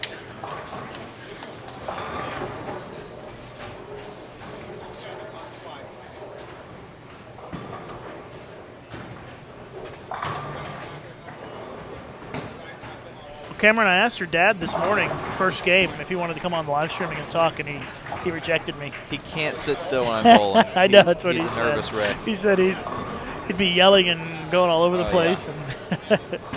And I thought it would have been fun to have him on here to get his reactions. Probably would have been pretty funny.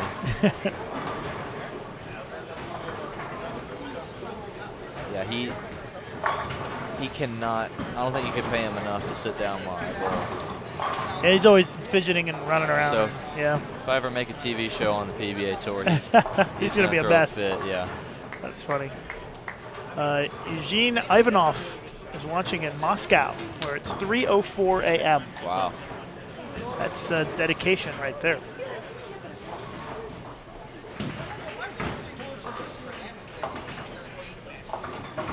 It's a little after 4 in the afternoon here in Las Vegas.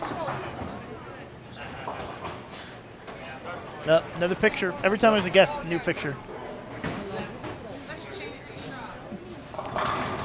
Dom coming over, and I don't know what he's collecting the pictures for, but I'm sure they're going to show up somewhere, and we'll probably all be mortified. I'm going to look at the World Cup Facebook page. Let's see what's going on there. You can follow the World Cup on Facebook. It's QubicaAMF Bowling World Cup. Search for it. There's a great picture of Shannon on the page for the 278 game.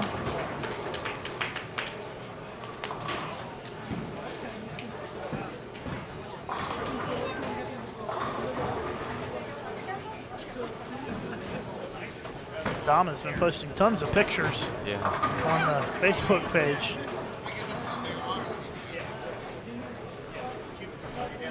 Oh, picture of me setting up.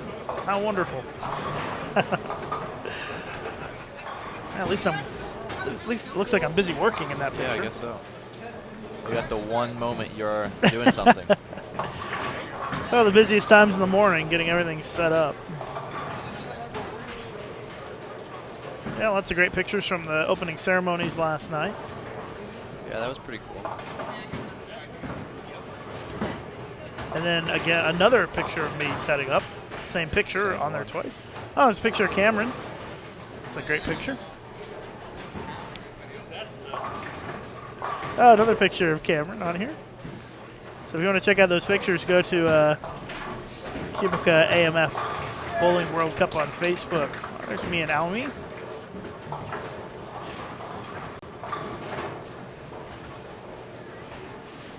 A picture of me and Al doing the live streaming earlier today as well. So thanks to Dom Gall for all of the hard work to post the pictures. To wrap up Game 6, 2 more games to go here before we call it a day at the World Cup. Not too many big scores around here. No, it seems to just kind of be crawling along here a little bit in terms of the scoring pace. Clara, of course, bowling well, but outside of that, not too many big numbers. The woman from Israel is bowling well again this game. She bowled a good game last game. I don't know where she's at in the standings.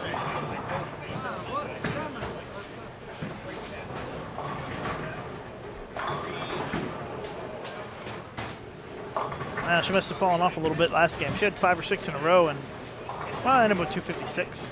Yeah, rough start. First couple games. Yeah.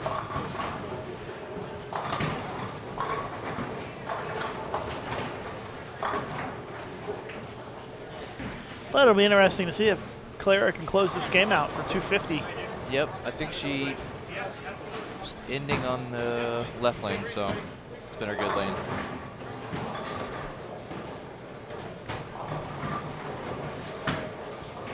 Seems like no matter what the pattern is, Clara is always in the hunt Oh yeah, she's definitely to win a tournament. one of the top female bowlers in the world.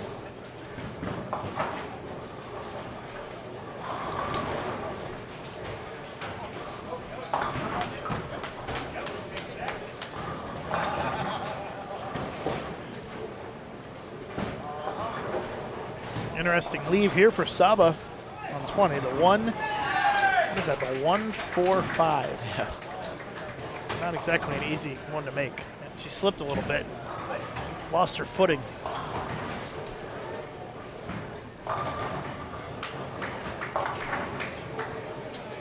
Well, Clara has been perfect on this left lane, right? Yep. So she gets to finish on this lane. She steps up on the far left side of your screen. Chance to shoot 250 if she strikes out.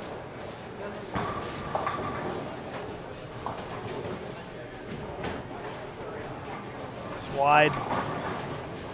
Almost got away with it. Yeah. Left the 5 pin.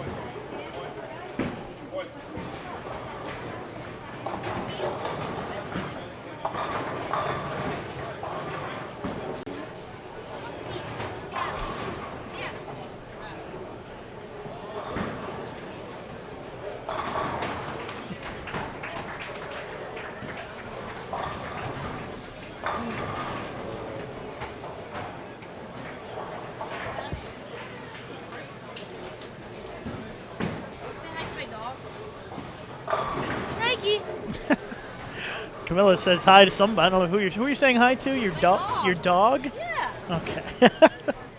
That would be the strangest shout out request I've ever got.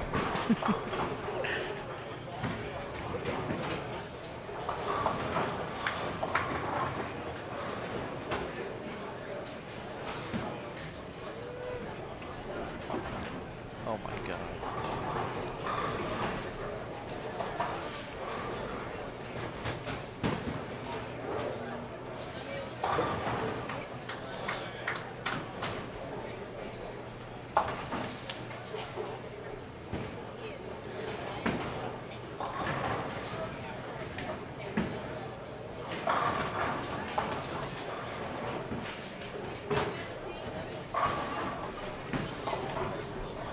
Where are you finding these?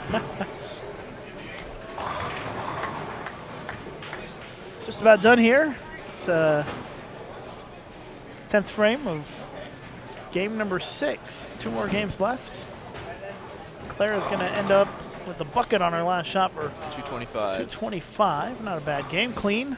Yeah, she's cruising along, plus 67 now for 6.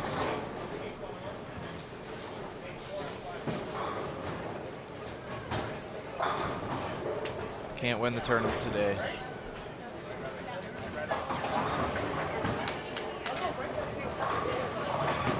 $200 for the Russian. I hear some cheering going on somewhere. I think it's for Lisa Del Rosario, a couple of pairs over.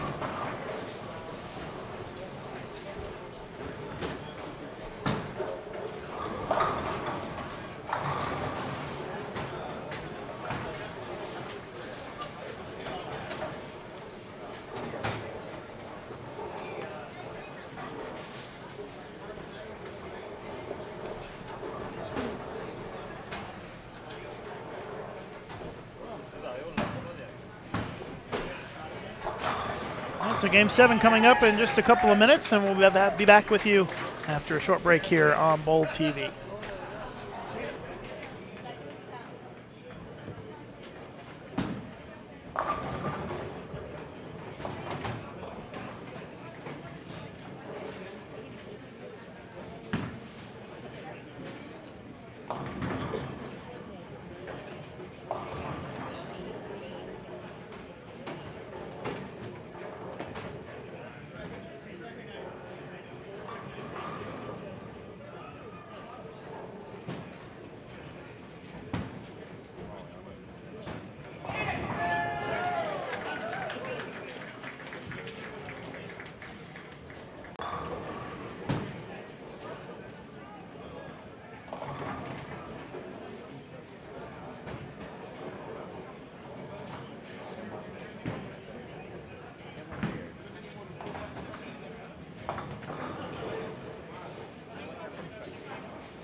And underway with game number 7.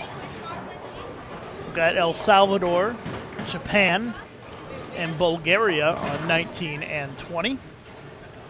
And on 21 and 22, we've got Iceland, Aruba, and Poland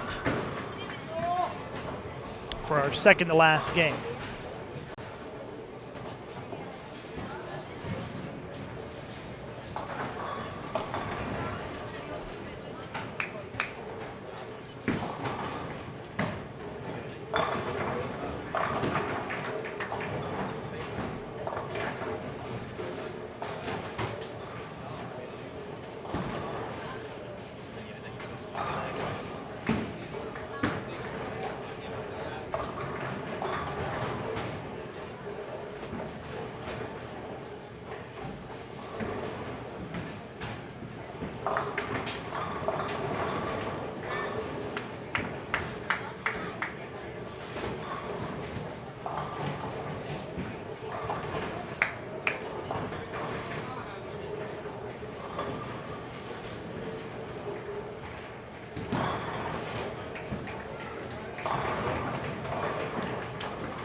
Updated standings after 6 games already available in Almiguera of the Dominican Republic moves into the top spot with a 222 average, 1332 for the first 6 games.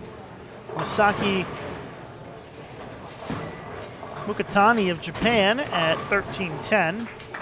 Third place is Stephanie Martins of Brazil at 1295. Shannon Pluhowski of the United States in 4th place at 1282. And Sandra Gongora of Mexico is in 5th place at 1273.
We have about a game and a half left in tonight's competition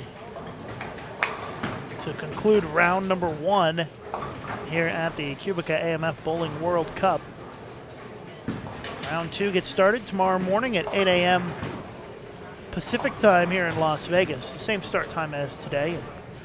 If you go to youtube.com/bowltv, you'll see the upcoming event, and I think that it will give you the time based on your time zone, start time. So you'll be able to tell, and at a bare minimum, you can at least click on it, and it'll tell you how many hours until the live stream starts.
Nice shot there for Iceland in the 8th frame. So we move along here, game number 7. Game 8 coming up next to close out round 1 for the women. And the women will be who we will see first thing tomorrow morning at 8 a.m. local time here. We'll get started with round 2. Mukatani, Japan with a strike. A little bit of a rough game for her. She's trying to turn it up a notch here in the last few frames of game number 7.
A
couple more shots to go here. Game number 7. Japan's Mukatani trying to get to 190 to close out this game. Had a couple of early opens. She's among the leaders in the tournament.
What's your favorite story to tell?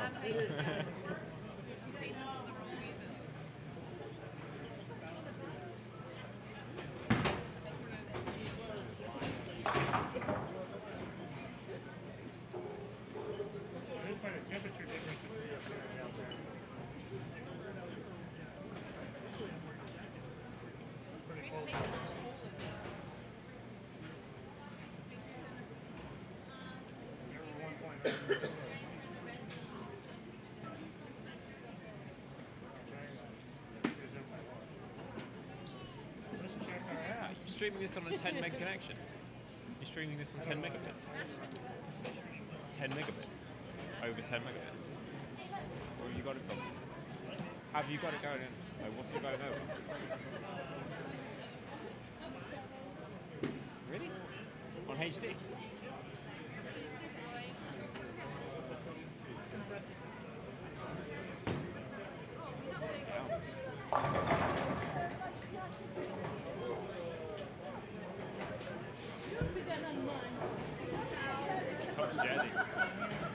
Jersey, give you a gig.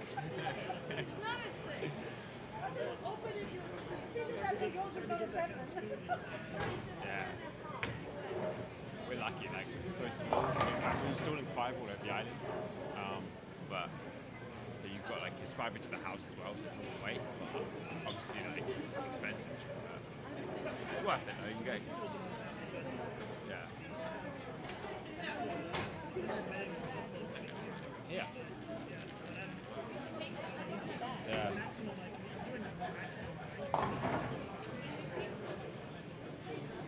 That's nuts. Yeah. That's good. Yeah. Yeah. That's pretty good.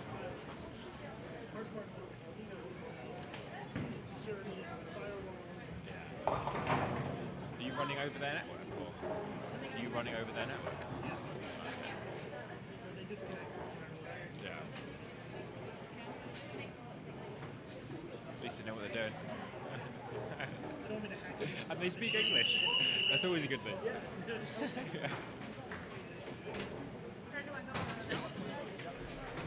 All right, there's the whistle as we get started with our final game here. We got Curacao, Mauritius, and Ukraine on 19 and 20, and 21 and 22, Jersey and the United States.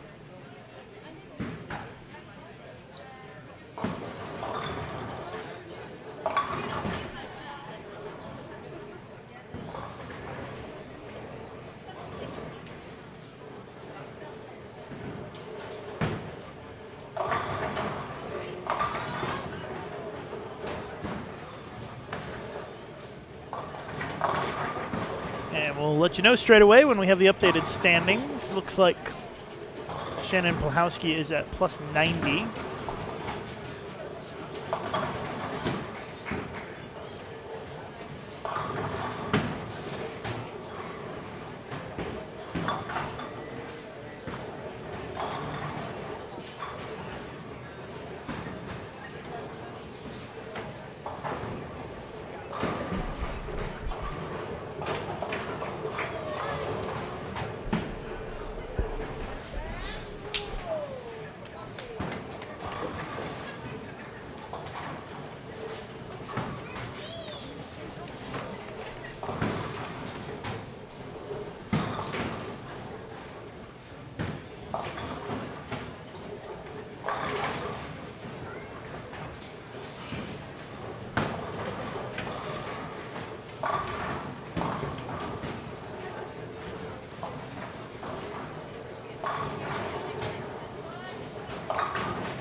Looks like we have the updated standings coming in here, and should be able to give you an update momentarily.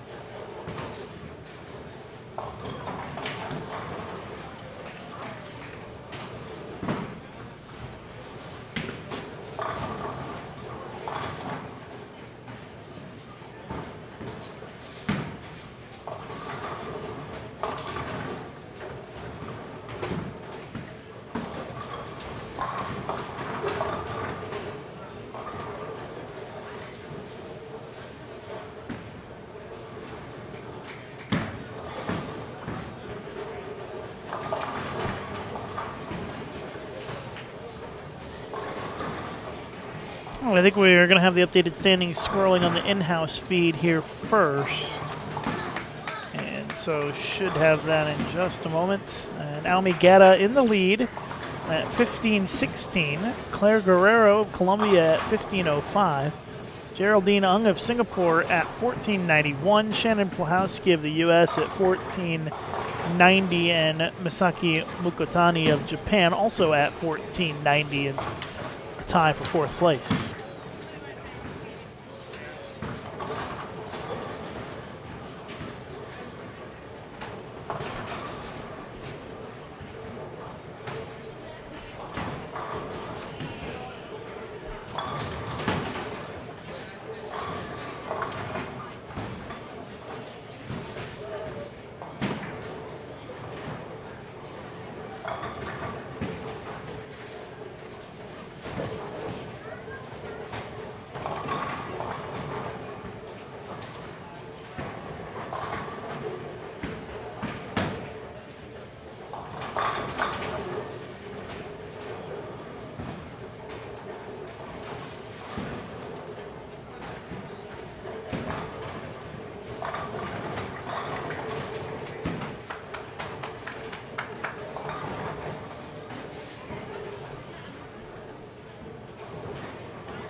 Nice break there for Chris as she gets the break for the triple.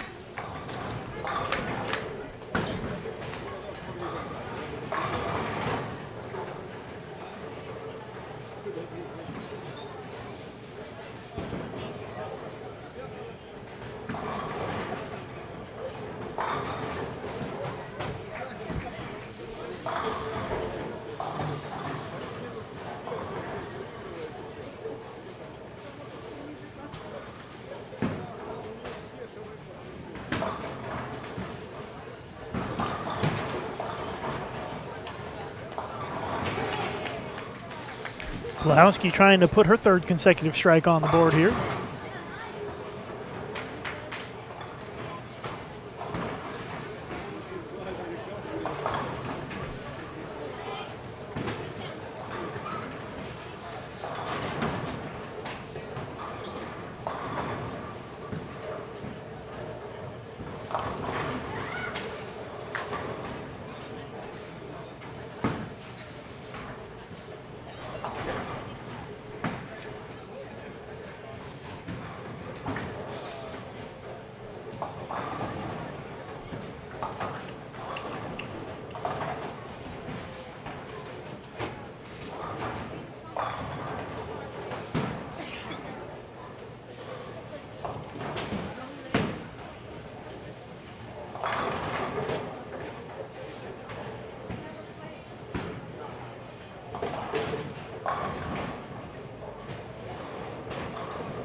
You can find the standings at QubicaAMF.com. If you click on the Bowling World Cup 2015 button at the top of that page, it'll take you to the home page for this year's World Cup, and they have the link to the results there for you.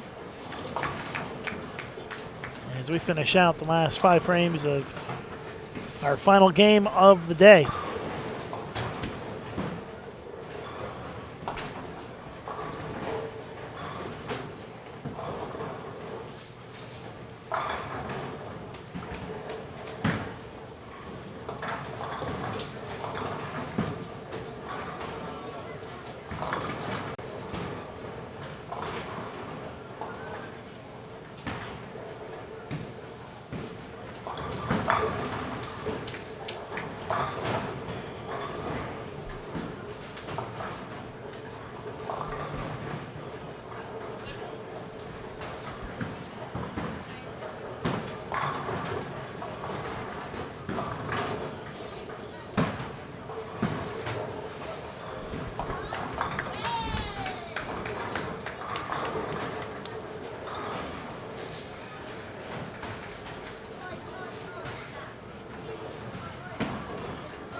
Nice break for the strike there for Pluhowski.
Little trip of the 8-pin there for Pluhowski. He puts together a couple of strikes for a double.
That's probably the best one of the three for Pluhowski in this string.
Finishing up our last game, you'll be able to find the complete final standings at QubicaAMF.com, or you can also check out bowlingdigital.com for an update on the competition for today.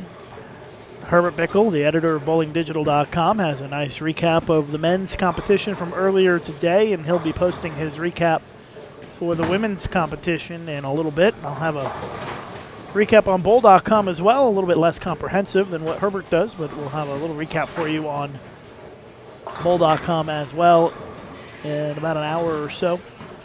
So be sure to look for that. And of course, we will have live streaming continuing tomorrow as well. In, let's see here, about 15 hours from now is when we will get started again with the competition. As Pluhowski finishes with 212. And Chris Reeve with 201 for Jersey.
Final couple of shots here for Ukraine.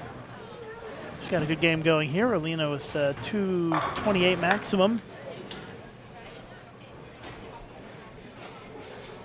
As the opening day of competition here at the World Cup comes to a close with one final shot on our featured pairs. And we'll be back with you tomorrow. Our continuing live coverage of the World Cup Monday, Tuesday, Wednesday, and Thursday this week here on Bowl TV. Thanks for joining us. I'm Lucas Wiseman. We'll see you back here tomorrow on Bowl TV. Have a good night.